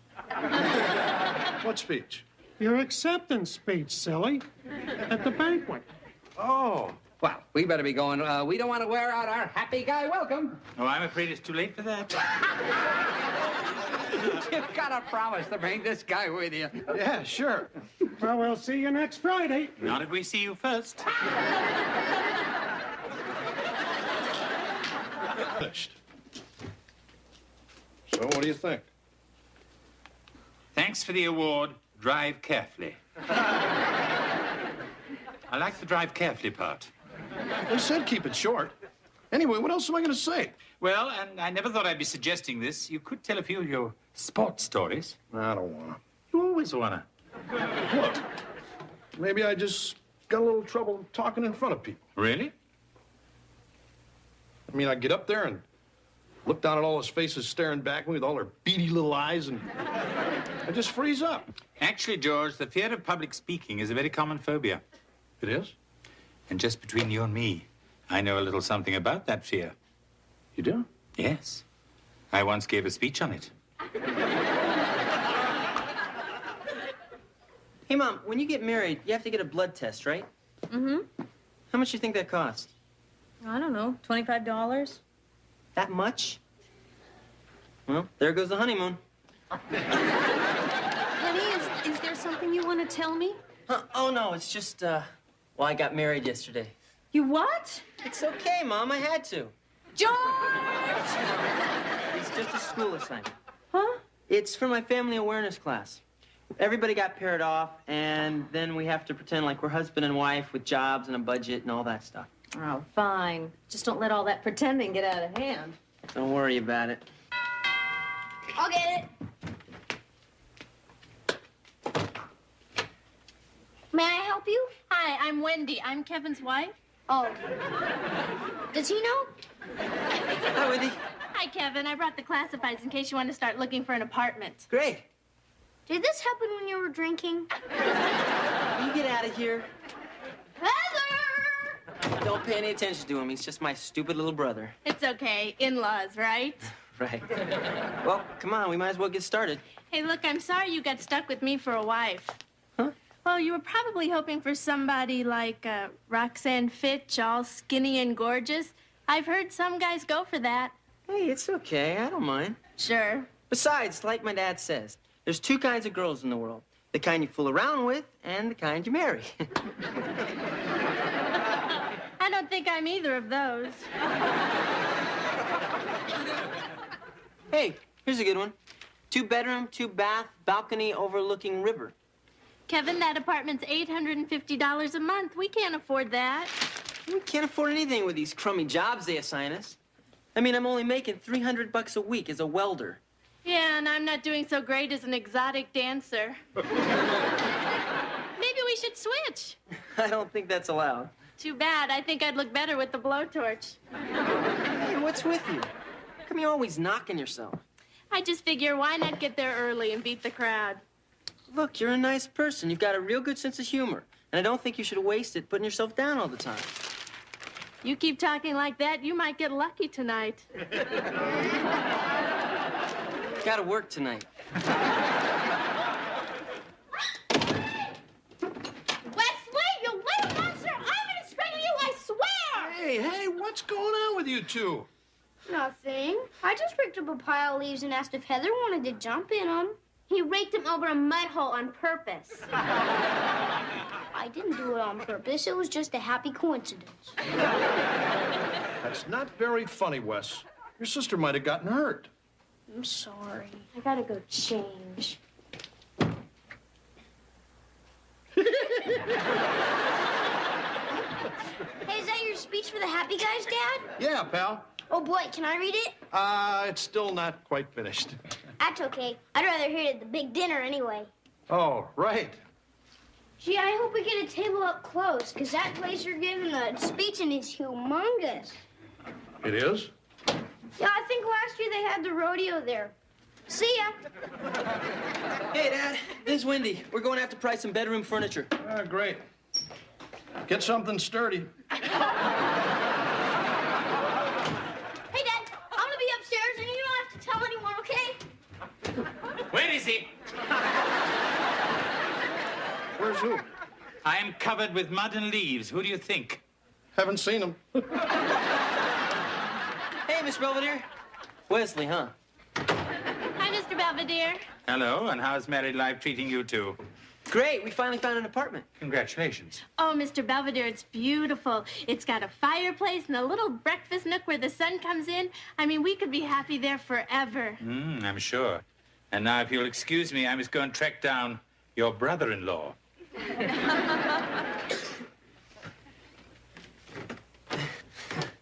Well, we better get this put together. Our assignment's due Friday.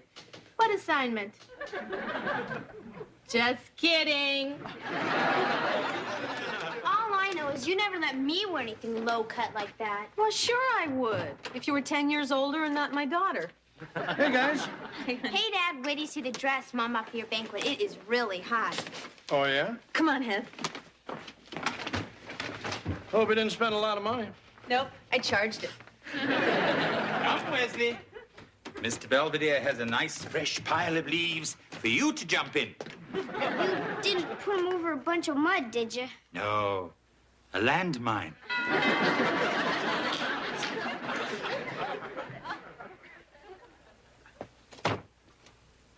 Well, if it isn't the happy guys. At the moment, we're not very happy. Is George here? Yeah, guys, how's it going? Well, since we got your note, not very well. George, how could you do this to us? We sold every ticket. Dad, what are they talking about? I kind of changed my mind about the awards, Wes. Your dad says he doesn't want to be our man of the year anymore.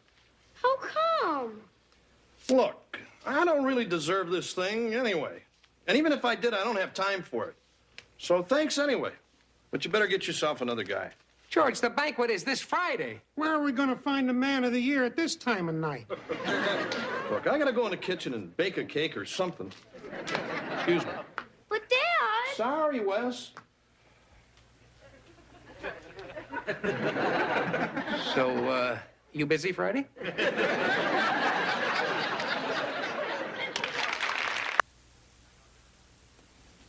I got rid of them. Thanks. I'm afraid they didn't leave very happy.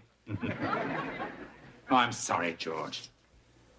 I didn't realize how serious this problem was. At first, I thought I could get by mumbling thank you or something. But they want a real speech.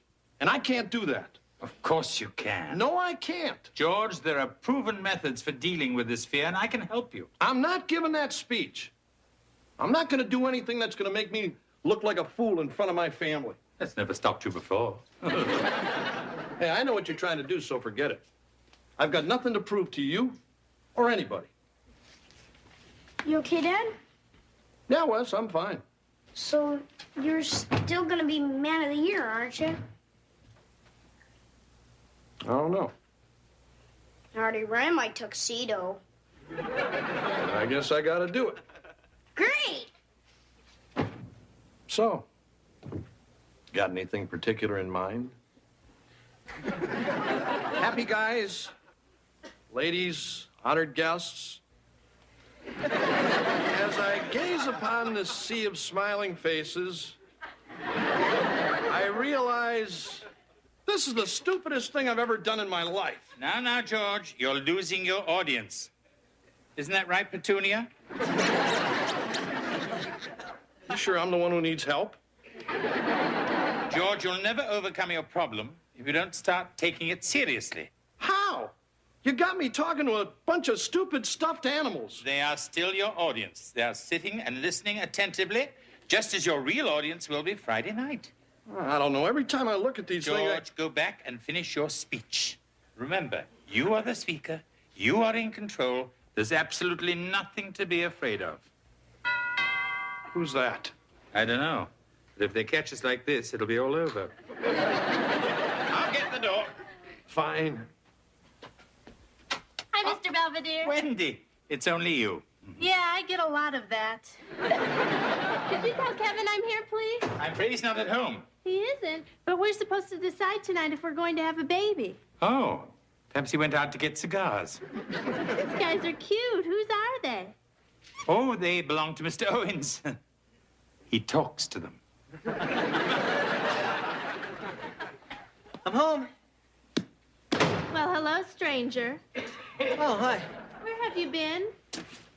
What? You told me you're going to be home by 3.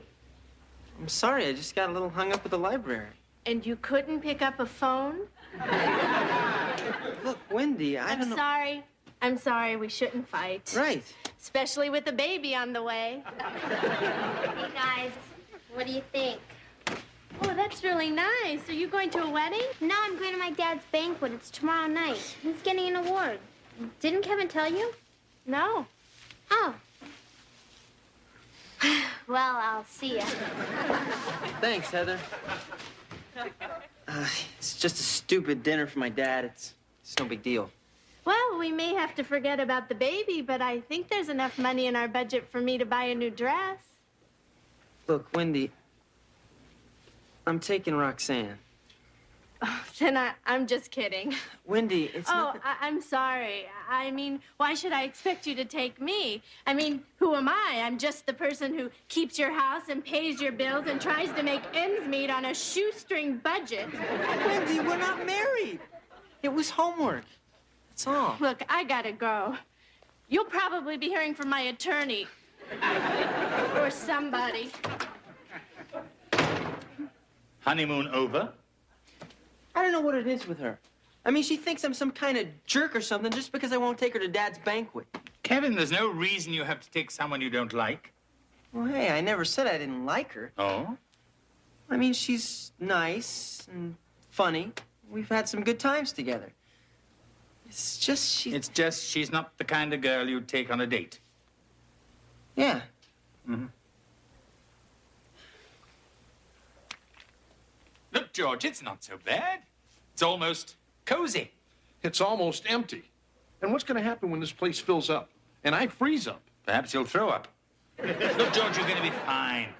You've already given your speech a dozen times. Yeah, to a bunch of stupid stuffed animals. You've given it to me. You're not a big crowd. I mean, you're barely a small gathering. That's it, George. Keep your sense of humor. I'm sorry. Look, George, just relax. Now get the feel of the room, huh? You're going to be fine.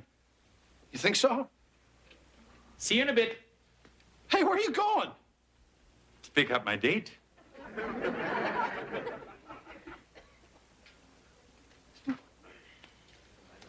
Here you go, Roxanne. Got your drink. Oh, thanks. You know, I didn't know whether you want a new Coke or the old stuff, or cherry or diet or decaffeinated, so I just said the heck with it and got you a root beer. I don't like root beer. I wanted a cola. Roxanne, that's what I got you. You said you got me a root beer. I was making a joke. Oh, right. Let's see if we can find our table. Hey, Mom, aren't you going to take off your coat? Yeah, in a minute. I'm still a little chilly. Yeah, and if you ever see her dress, you'll know why. Hey, guys. Oh, hi, honey. Hi, Mom. This is Roxanne. Oh, Roxanne, it's so nice to meet you. We've heard an awful lot about you. From who? Kevin. Oh, I guess that's okay. Mom, can I take your coat? I don't see why not. Mom? Mom, I think your dress is on backwards. Oh, Leslie. Look, can we please just take our seats, please? Gee, Kevin, your mom's really stacked. Yeah, we're real proud of her, Roxanne. Well, there's our table over there, Wendy. Hello, everybody. Sorry we're late. You all remember Wendy? Hi, everybody. Hi, Wendy. What are you doing here? What do you care? We're not married, remember? Mr. Belvedere. Kevin, I simply asked Wendy to be my guest for tonight. I didn't think you'd mind. It's fine with me. Hi, Roxanne. Have we met? I'm Wendy. We're in the same class? Oh, sure we are.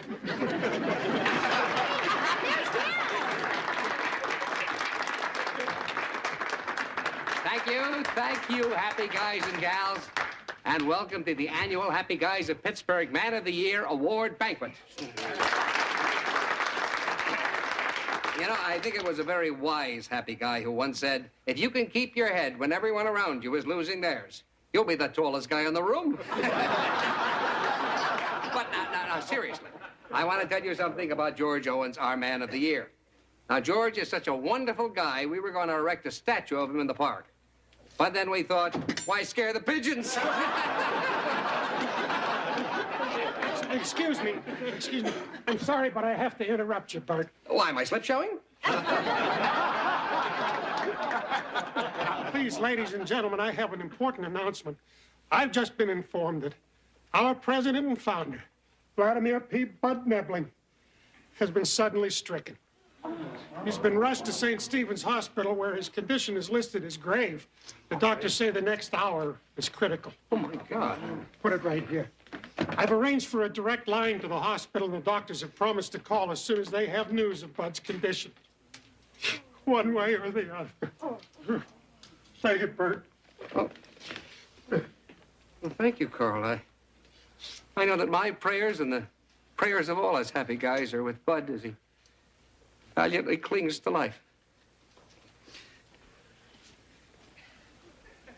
Oh, here's our man of the year, George Owens.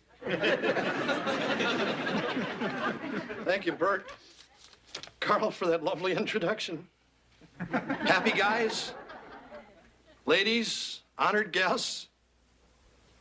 I haven't seen so many smiling faces since the Pirates said they might leave Pittsburgh. That's okay. I guess you had to be there. Gee, Dad's not doing so good. Shh. Pretend you don't know him. You know, you look real nice tonight. You don't have to say that. No, I mean it. What are you talking to her for? Do you mind? I'm getting a compliment. Yes, I mind. He's my date. Well, I'm having his baby. Isn't it fun when we double? That hit the spot. There's nothing like plain old Pittsburgh I'm leaving. tap I'm water. tired of being ignored. Come on, Roxanne. No, look, I'll go. No, Wendy. I'm sorry. I shouldn't have come in the first place. Sure you should have. Except you should have come with me. You mean it? Hey, what about me? I'm available. You'll all just be quiet. Your father's trying to give a speech. Hey, that's my mom you're whistling at. As long as my family's up, I might as well introduce them all. The one dressed like a stripper is my wife, Marcia. Seated down here is my daughter, Heather. And then my son, Wesley. See you in court, Wes. And then my eldest boy, Kevin, who brought his lovely wife and some broad I've never seen before.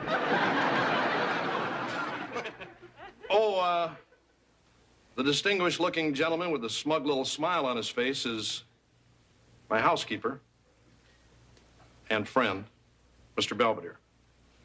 I guess you've probably figured out by now I'm not the world's greatest speaker. I don't have much of a finish for this.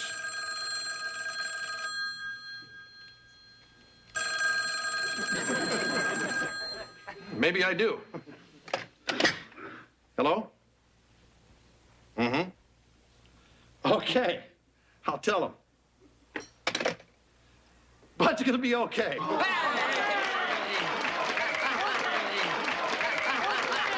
you. Thank you very much. Thank you. As it appears I have a free moment, I'm taking the opportunity to jot down a few thoughts while they're still fresh in my mind. Kevin seems to have learned a little about women and a lot about himself. Marcia has learned that modesty is the best policy. And as for George, he finally seems to have conquered his fear. Perhaps too well. Then I remember the time, I guess it was back in '62. You remember the Pirates had won the pennant in '60 when Mazeroski hit the three-runner against the Yankees? In '62...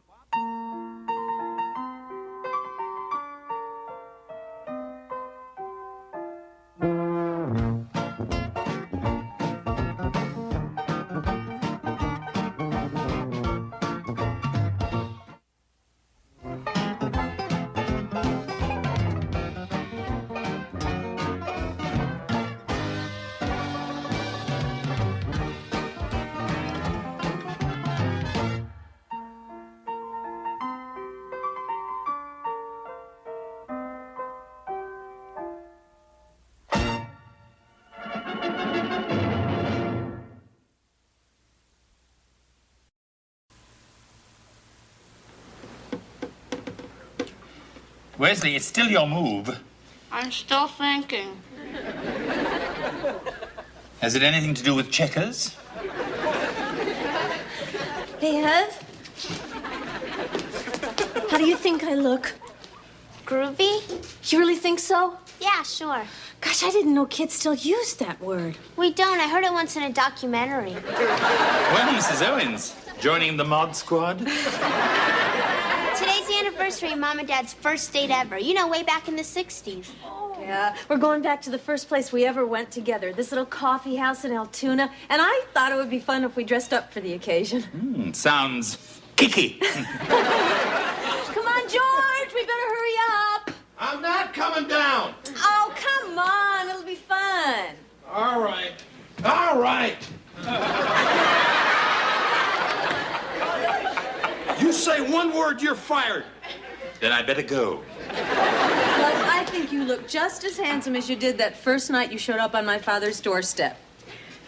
He couldn't stop laughing either. Well, I think you guys look neat. Thank you, honey. Sort of like the Jetsons. That's it. I'm gonna go change. Come on, George. It'll be romantic. We'll have espresso. Okay. Okay. I just hope this place is dark and empty. I've heard most of Altoona's like that. Let's go. Have a boss time. Hey, where's Mom and Dad? They just left. Come on, Kev. Mom says you gotta drop me and Angela off at the movies. Ah, fine. Well, Wesley, it looks like it's just you and me. Shall we finish the game? Or would you like to surrender now? I gotta go. Where? I'm camping out in Ricky Rondinella's backyard. All right. Hey, what are you gonna do? Oh, I don't know. Just relax. Maybe read a book. Another one? I think you read too much. I think you ought to run along, Wesley. Hey, you can camp out with us if you want. I think our tent's big enough. Go. It was the best of times. It was the worst of times. Maybe he's right. I do read too much. Having to pick me up last night? I don't want to talk about it. Aw, come on, Mr. Belvedere. It wasn't my fault. Mrs. Rondinella said we could build a campfire. I don't think she meant in the middle of the den. It was cold outside. Besides, Ricky's the one who started throwing the flaming marshmallows. Just shut up and eat. Hey, you burnt my toast. I just assumed you'd like it that way. Morning, everybody. Good morning, Kevin. How was your date last night? It was okay.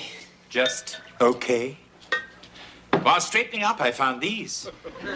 They were stuffed between the cushions of the living room couch. I thought perhaps they might belong to your date. Not my date. I couldn't even get her coat off. Oh, there they are. Thank you, Miss Belvedere.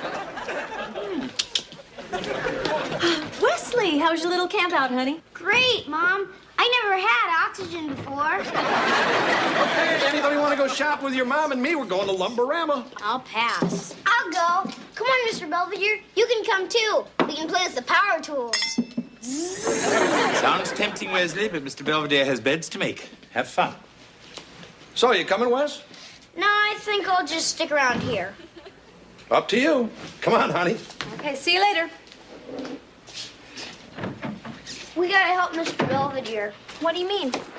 He's lonely. I mean, we're always going places, always doing stuff. But all Mr. Belvedere ever does is stay home by himself. He likes being alone. Well, I think it's finally getting to him. I mean, he still yells at me when I do something wrong, but he doesn't seem to enjoy it as much. Come to think of it, he does seem a little edgy lately. So what are we gonna do? Hey, Wes, you know what I think Mr. Belvedere really needs? A dog? A woman. Where are we gonna get one of those? Dad, I want you to see this. Look what I got. Wesley, where did you get them? I found them at church. They were coming out of bingo. Excuse me, are you the nurse? Huh? The little boy promises a free blood pressure test. I'm sorry, there's been a mistake. You all are gonna have to leave. Hey, what are you doing? We're all gonna have to go now. But we just sat down. Sorry, the clinic's closed. Close? There's been a bomb scare. A bomb? Oh, my God! Can I use your bathroom? That's where the bomb is. Ah! What did you do that for? Wesley, are you nuts? You are not going to find someone for Mr. Belvedere by dragging in old ladies off the street. The young ones wouldn't come. Besides, how else are we going to do it? With this. I picked it up at the mall today. What is it? It's a questionnaire from this computer dating place. Pick your perfect mate scientifically. See, all we got to do is have Mr. Belvedere answer these questions, and the computer will find him the perfect woman. Oh, boy, let's go have him fill it out right now. Wesley. We can't just ask him straight out. We got to be sneaky. Oh, I can do that.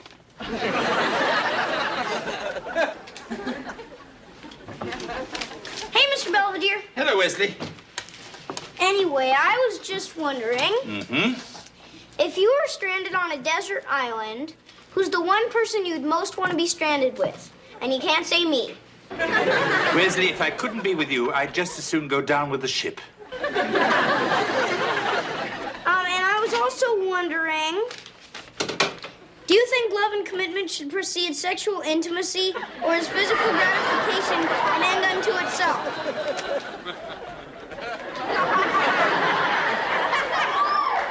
What have you got there, Wesley? Nothing. I mean, it's just something for school. Whose school? Masters and Johnson's? I gotta go now, Mr. Belvedere. Bye. What you doing, Wes? Finishing up my mural for the open house at school. Oh. Oh, gee. Honey, you want to come take a look at this? What exactly is it, Wes? It looks a little grisly. It's my history of punishment in colonial America. I kind of wondered why that lady was on fire. Oh, she's a witch. And this guy got drunk, so he's in the pillory. And he's getting tarred and feathered because he liked the English. And she's getting dunked for fooling around while her husband was away. Well, honey, this is all very colorful. But I thought you said you were going to paint Betsy Ross sewing the American flag. I did. That's her down there with her feet chained together. Well, at least her hands are free. Keep up the good work. You're still doing that? Hey, what'd they tell you at the computer dating place? Forget it. They said they got nobody with Mr. Belvedere's interests. You're telling me there's nobody out there who likes opera and eats corn dogs? Hey, Wes, what about your open house? Huh? Well, there's going to be a lot of women there. Oh, yeah. All my friends' mothers. And most of them are divorced and real desperate. Hello, children. Hi, Mr. Belvedere. Hey, Mr. Belvedere. Wesley, how's your salute to cruelty coming along? Great. And you can see it all hung up when you come to my open house at school. The last time I went anywhere where people knew you, I barely got out alive. That was just church. This is different. Yeah, well, anyway, here's my classroom where I do everything. Fine. Just remember to introduce Mr. Belvedere the way he told you to. I will. Oh, hi, Wesley. Hey, Ricky. Hey, Mom, remember Wesley? Yes, from the fire. Anyway, Mrs. Rondinella, this is Mr. Belvedere. He's no blood relation, is not responsible for my actions, and doesn't particularly care for me. Okay? Thank you. Anyway, I'll leave you two alone. Come on, Ricky. Well, is Mr. Rondinella here? He turned 40 and moved to California. Or perhaps when he turns 50, he'll move back. Excuse me. Hey, what happened? Wesley, don't ever leave me alone like that again. But you're supposed to meet people and mingle. Wesley, this is an open house, not a cocktail party. Hey, let's go over there and talk to Patty Kiefer's mom. I think she's giving you the eye. What are you talking about, Wesley? Nothing. Wesley, what are you up to? I just figured it'd be nice for you to get out and meet some people. That way you wouldn't be stuck home without a date on Saturday night. Wesley, That's really very sweet of you. But it's quite unnecessary. Now, can we go? Okay. I just gotta get something out of my locker first. Be right back. Don't dawdle. What goes through a child's mind? Compelling, isn't it? I want to stop looking, but I can't. Sort of like a traffic accident. Which one is yours? The one who did this. Wesley! You're not his father. No, I'm a sort of temporary guardian. His parents couldn't come.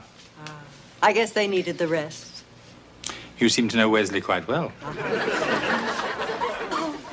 Hello, Wesley. Good evening, Mrs. Carsola.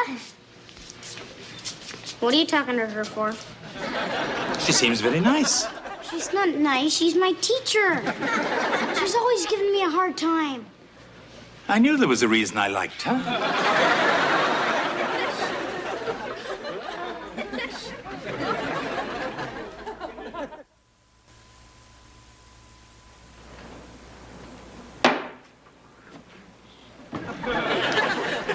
Wesley, did you finish that whole carton of chocolate milk? Of all the classrooms and all the schools and all the world, Mr. Belvedere had to walk into mine. You ought to be happy. We wanted him to meet somebody. Mrs. Carsola's not somebody. She's my teacher. Well, what's wrong with that? Teachers aren't supposed to go out. It's unnatural. Come on, kids, let's finish clearing the table. But that's Mr. Belvedere's job.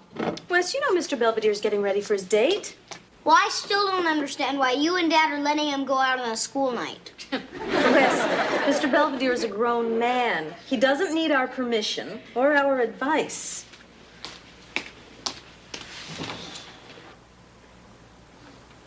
You decent? For the time being. I brought you a little something might help you out tonight. Oh? You give this to Miss Crabtree, she may keep you after school. Must you cheapen everything? Yeah, it's fun. So I guess you're getting a little nervous, huh? Not at all. If you want, I'd be happy to give you a few pointers. If we were going bowling, I would be happy to ask. Unfortunately, we're stuck with the opera. Oh. Anyway, I got one thing I know you need. She's picking me up. Oh? She paying for you, too? They usually insist.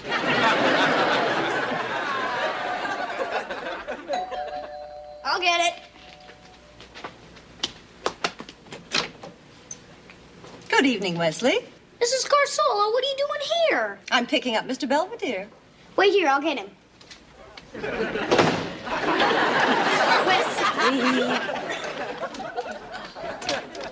Mrs. Carsola, I'm so sorry. Won't you please come in? Thank you. I don't know what's gotten into Wesley. He's usually so polite. I'm his teacher, dear. Don't con me. Mrs. Carsola, you remember my husband, George? Yes, we met after Wesley's little incident at the Natural History Museum. Hey, if I told that kid once, I told him 1,000 times, don't lean against the dinosaurs. I want to apologize for raising my voice at our meeting. It's just, I got a little upset reliving it. We understand. And I'm sorry I had to slap you. It's okay. Hello, Isabel. Oh, all set, Lynn. Ready when you are. Have a nice time. Oh, Wesley, have you shown your parents that spelling test? No. Wesley? N-O spells no. Wesley! Hey, come on, one at a time. You just march yourself right upstairs, young man, and bring us back that test. Okay.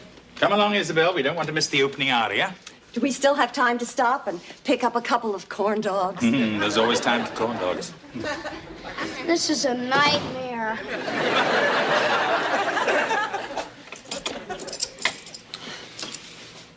Well, thanks for walking me to the door. It's the least I could do. Aren't you going to invite me in? I spent a lot of money tonight. Isabel, I've had a lovely time. Please don't ruin it. Come on in, I'll make us both some coffee. Oh, I'd love that.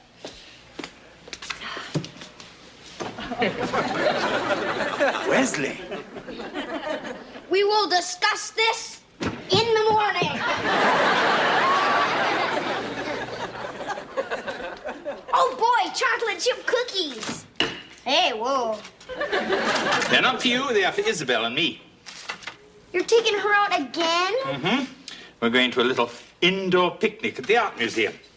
I'm bringing the dessert, and Isabel is bringing the wine and cold chicken. But it's your day off. We always do something together on your day off. I know. That's why it seems that I never have one. Now, come on, Wesley. I'll be home early this evening. Perhaps we can do something together then. Yeah, sure. Don't you have an essay you should be working on? Man, does she have to tell you everything? You can have one if you like. I don't want one anymore.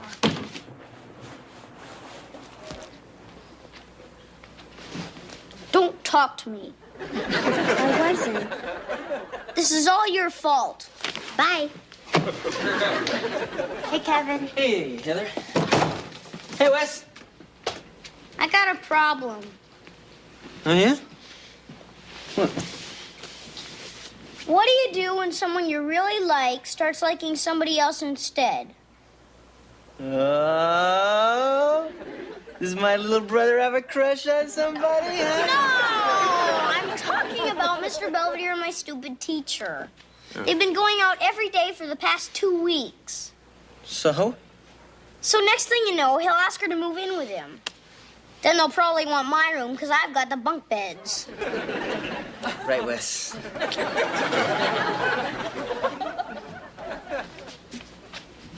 I emptied all the trash. Fine. Now you can start on the erasers. Yes, ma'am.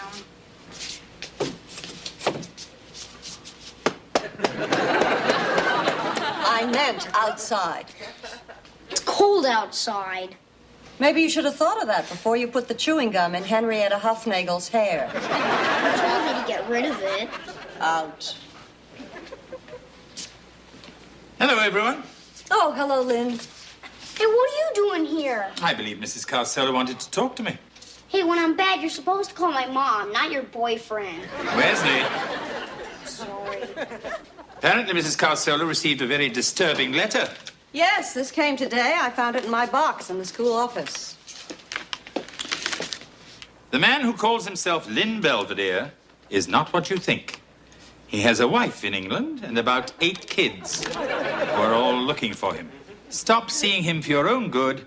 Sincerely, the informer. P.S. He's wanted in 3 states. Actually, it's 4.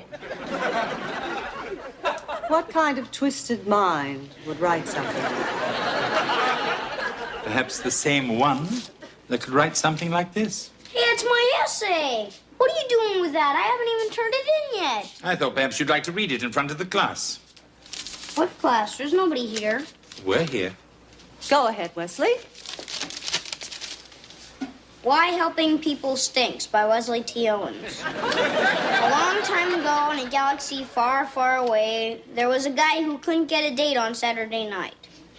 So his best little friend in the entire universe fixed him up with a womanoid from planet Bimbo. And they fell in love and got married and moved to another solar system. So now the little friend is all alone and drifting aimlessly through space, all because he was a jerk and tried to do something nice. The end. It's very nice, Wesley. Yes, it's a very imaginative story. It's not just a story. It isn't? It's about us. It is. Man, what does it take to get through to you people? Wesley, Mr. Belvedere and I are not getting married. You aren't? Just because 2 people enjoy each other's company, it doesn't mean they're going to rush off together to the planet Zongo. So you guys aren't in love? Wesley, of course not. Yes, of course not. And you're never gonna leave? Of course I am. Huh? What I mean is, it may not be tomorrow, or it may not even be next year, but someday, when I think you're sufficiently civilized and no longer a threat to society, then I'll be on my way. Boy, that could take forever. Don't remind me.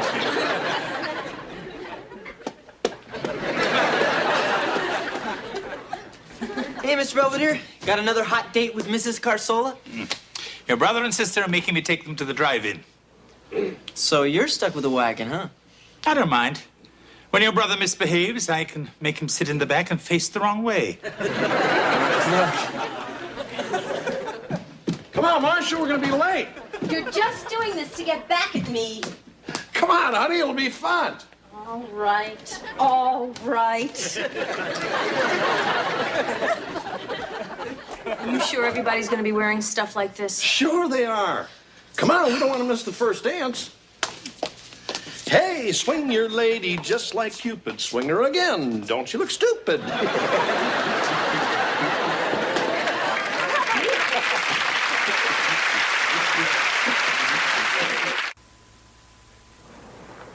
Wesley seems to have reconciled himself to Isabel and me seeing each other from time to time. In fact, he's even threatened to come along on one of our picnics. Speaking of Isabel, she keeps suggesting we spend the weekend together in Atlantic City. Her treat. I may be old-fashioned, but I think she should take me to Monte Carlo.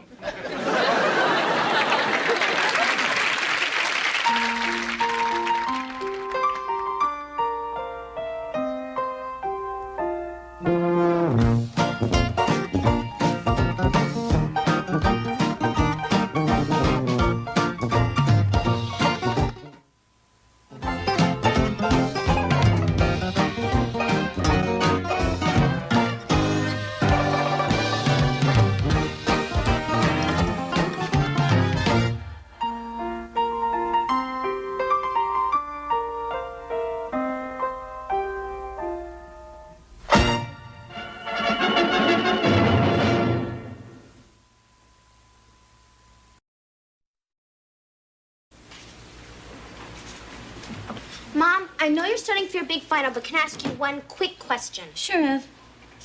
How do you know when you're really in love? Well, I mean, there's this guy, Eric, and he is really cute, and I really like him.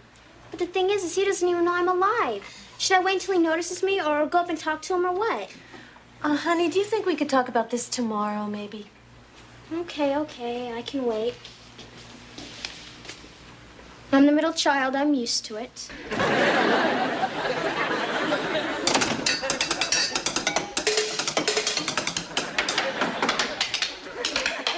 Hey, Mom. Am I bothering you? Sorry. You're getting better with those. Thanks. You know, my band teacher says if I keep it up, he might even let me get a drum. Yeah? And if I keep this up, I might even pass my exam. Oh, God, I forgot you're cramming for your finals. They're tomorrow, huh? So I guess you must be getting a little nervous. No, why should I? I mean, the last final I took was what, 17 years ago? Really? I didn't know they had them back then.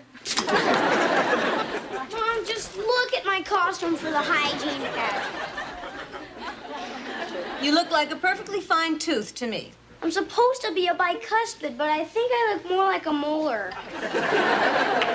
Does this belong to anyone? Yeah, it's mine. Well, it doesn't belong on the stairs, and you don't belong in here. Your mother's trying to study. All right, we're going. Don't study too hard. What about me? Go floss yourself.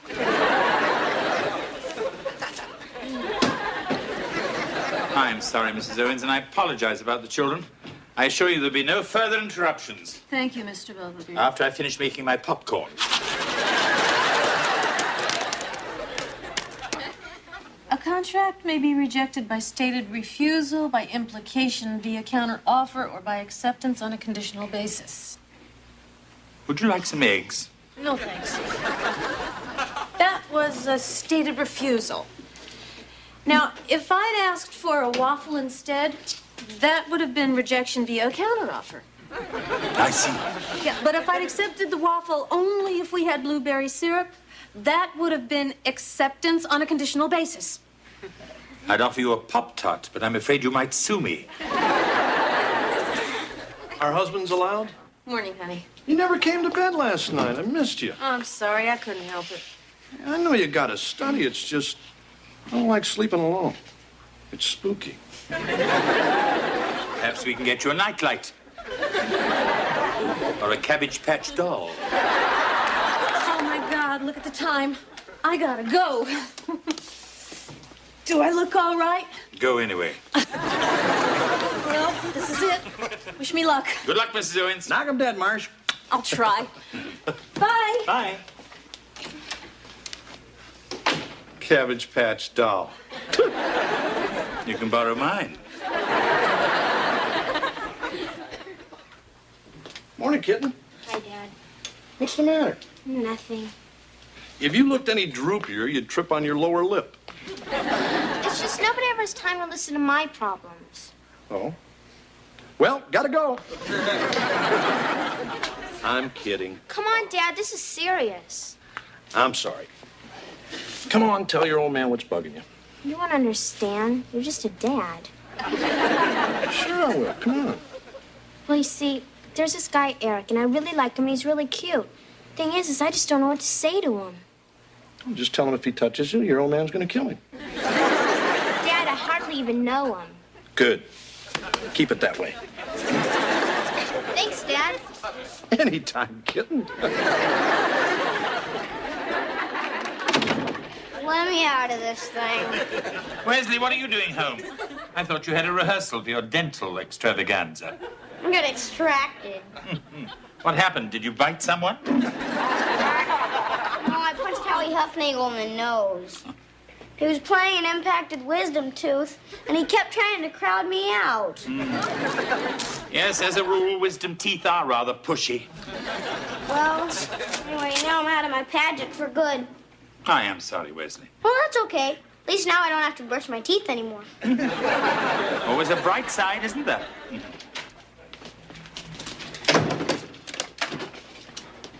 I can't do it.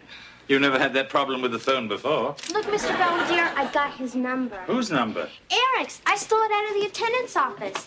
Now that I got it, I don't know what to do with it. Well, I think if you stole it, you should take it back. I mean, that's always what Mr. Belvedere makes me do.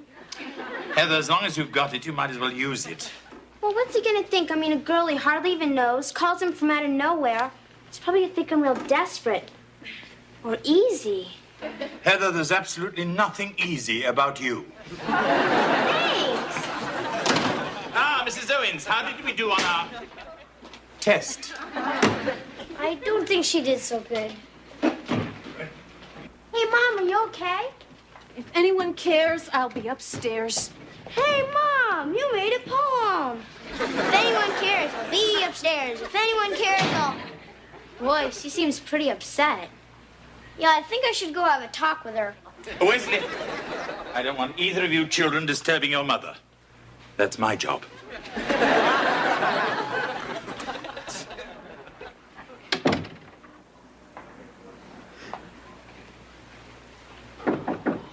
Who is it? Mr. Belvedere, everything all right? Yes, everything's fine, thank you. May I come in? No. No, I'm not dressed. Neither am I. Come on in, Mr. Belvedere. I lied. And I appreciate that. I was just wondering if I could get you anything. Tea, coffee, a little guidance counseling? I was ready. I had everything down cold. I knew every case, every argument, every precedent. It's just that when I sat down and they handed me that exam, I just went blank. Better the classroom than the courtroom. If I ever get there. And right now, that's a big if. Oh, I don't know. Maybe I'm just kidding myself. Trying to change gears in the middle of my life. Now, look. Perhaps things are not as bad as you think. You haven't got your grade yet. Believe me, a woman knows when she's failed a test. Oh, that's right. You've had 3 children.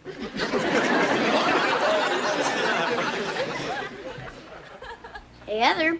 Phone. Who is it? It's Eric. Eric! Ah! I didn't even know I had my number. Hello, Eric? This is Heather. What do you mean, what do I want? You called me. I told him you wanted his body. Sorry, can't talk now. Bye. Wesley, I'm gonna kill you, I swear! A simple thank you will be enough. Hey, guys, what's going on? My life is ruined. I got kicked out of my pageant. Great, where's your mom? She's up in your bedroom with Mr. Belvedere, and they don't want to be disturbed. Not my day, is it? Oh, Mr. Owens, I'm glad you're home. Me too. Mrs. Owens had rather a tough time with her exam. She's feeling very low. Oh, yeah? Well, come on, guys. Let's go up and jolly up old Mal. Hey, look what I got. Did anyone order a firing squad? Probably for me. Hey, honey. Looks like somebody forgot to bring an apple for the teacher. I guess so. Hey, it's just one silly test. Yeah, Mom. We could write the teacher a note saying you did lousy because you didn't have a good breakfast. And could you please take it over again? It's no big deal, honey. I did my best. I just wasn't good enough. That's stupid. Well, anyway, it's mostly our fault you did bad. Yeah, because we're always bothering you when you're trying to study. Like me with my stupid costume. Or my stupid boyfriend problems. Or your silly drum. You can have these back when you're 21. Kids, you're supposed to bother me. I'm your mother. It's just that ever since I started law school, I haven't exactly been acting like one. Well, that's okay. You've been busy. Anyway, we got Mr. Belvedere to bother.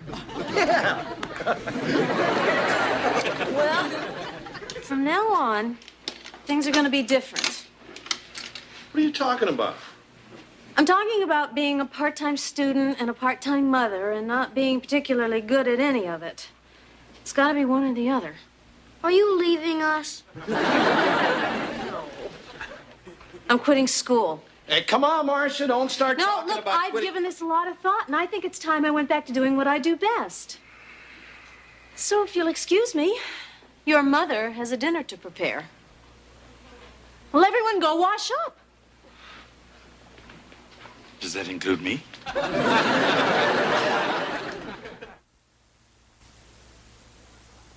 Any luck? She doesn't want to talk about it. All she keeps saying is she's going to make us the best dinner we ever had. Better than mine? She's not just upset, she's delirious. Where do I keep the egg beater? Top middle drawer. And the eggs? In the chickens? I wish there was something I could do. You could pack. Perhaps I should. I'm kidding. Look, she's just a little tired. All she needs is one good night's sleep, and she'll be back to her old scholastic self.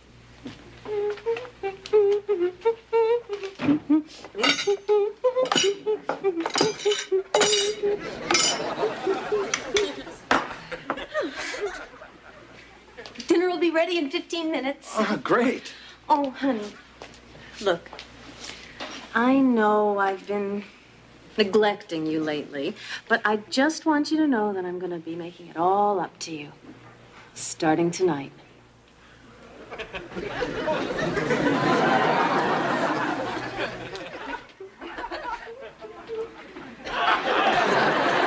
So much for our good night's sleep. Good morning, Mr. Belvedere. Good morning, Mrs. Owens, and how are we feeling this morning? Like the weight of the world has been lifted from my shoulders. Oh. Muffin? Yes, that would be my first guess, too. You know, I've forgotten how gratifying baking can be. I mean, you put together flour and sugar and milk, and presto, muffins. You don't have to convince anybody they're muffins. Nobody calls on you to explain your muffins. They're just muffins. Yes, I used to feel that way about donuts. Well, since you've done all this, I'll make the coffee. Already brewing. Then I'll make some juice. Already squeezed. Bacon? In the warmer. Fine. Just let me call Goodwill, and I'll have myself picked up. Morning, Westman. Morning, Dad. Hey, Belvedere, what smells so good? It's your wife. She's found fulfillment making muffins. Really? She hasn't made those in years. Breakfast time! Breakfast, everyone!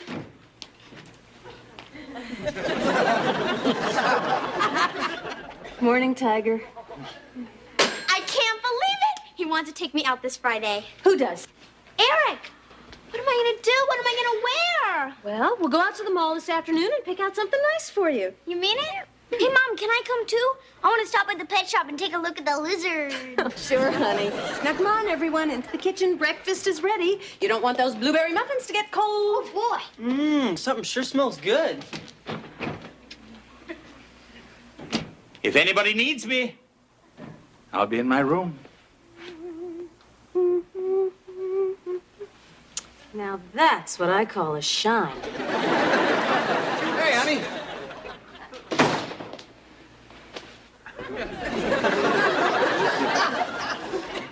Whoa. How was work?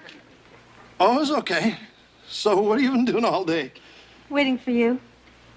What would you say if I told you I had a headache? I'd say I knew how to cure it.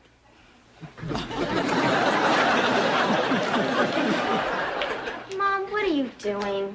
Oh, I'm just making some treats for when your little friend comes over. Mom, Eric and I are going to the movies. We're not going to have time for all of this. There's always time for good manners. Besides, your father and I want to meet him. Fine. Anyway, you never send a fellow away hungry. That's how we gals keep our men. Sure, Mom. Be right back.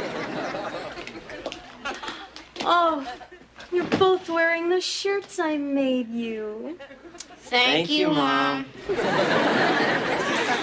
Well, I think Mom has finally flipped. Hello, children. Hi, Miss Belvedere. Hey, Mr. Belvedere, where you been? Feeding squirrels. It's the one thing around here your mother hasn't already taken care of. Yeah, it seems like all she wants to do lately is cook and clean and make things. Suddenly she's taking an interest in everything we do. Yeah, and with some of the stuff I do, I don't need the attention. The thing is, Mom acts like she's happy doing all this stuff. But I don't think she is. Maybe you're right. The question is, what are you going to do about it? We don't know. Yeah, thinking of good stuff like that is your job. At the moment, I don't seem to have a job.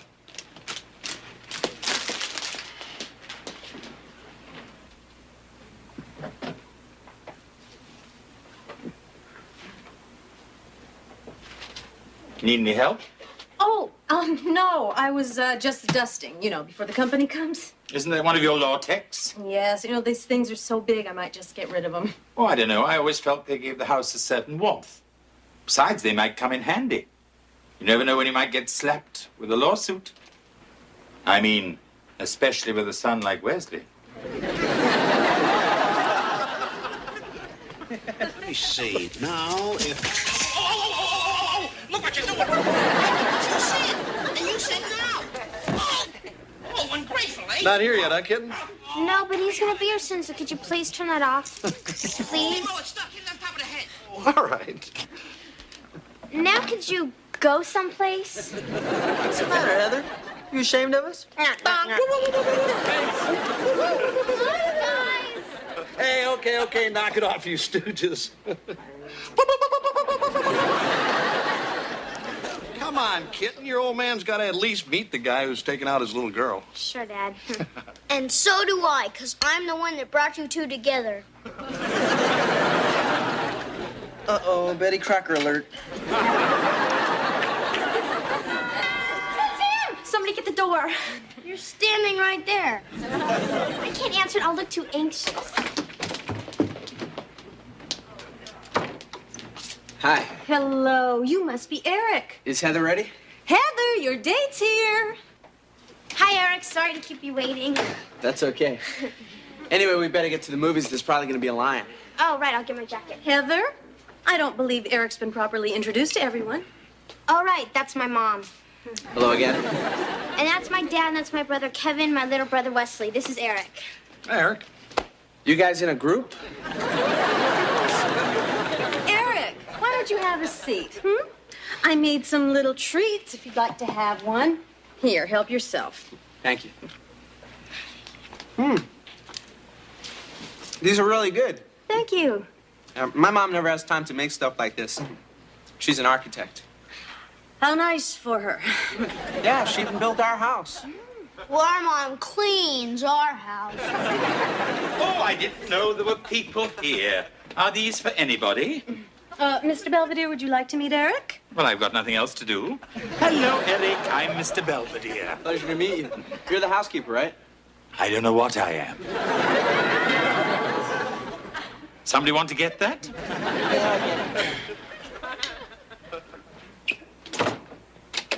Yeah. Are you Marcia Owens? No. Can I help you? Are you Marcia Owens? You've now been served with official notice of impending legal action. Please, no tip. What's this all about? I'm being sued. By who? By me. Whereas, etc., etc., plaintiff claims denial of livelihood, interference with contracted duties, alienation of affection, and mental anguish. Very funny, Mr. Belvedere. Oh, I'm not joking, Mrs. Owens.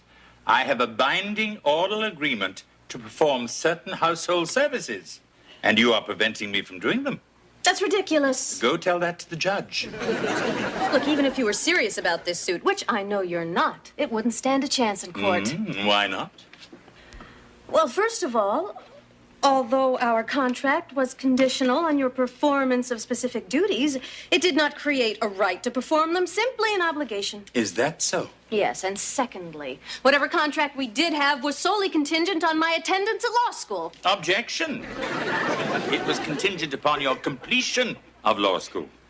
Come on, Marcia, you're not happy doing all this. Yes, I am. I'm very happy. I'm fulfilled. I love taking care of my family.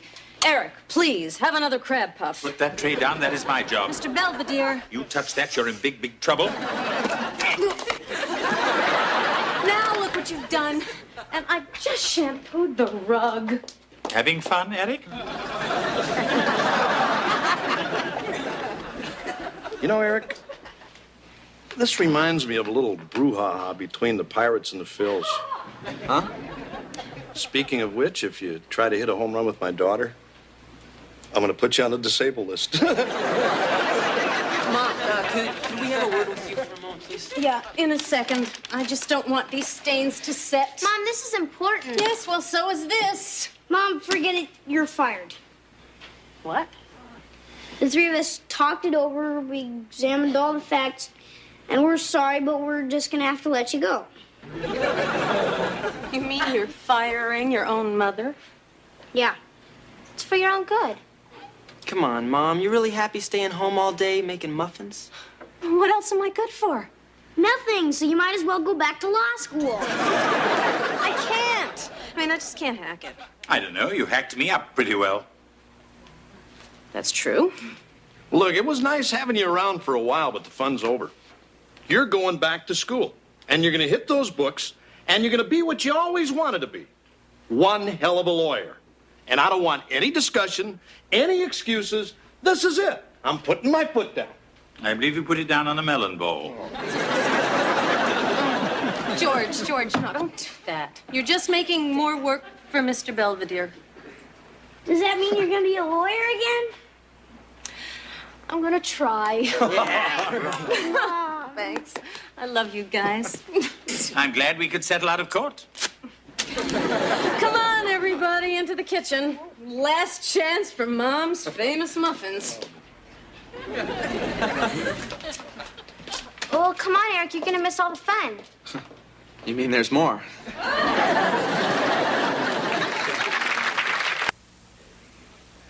At any rate, the Owens family is finally back to what they consider normal. Marcia's back to studying. The children are back to not. George is back to sleeping alone. And I'm back to running practically everything. How can something so wrong feel so right?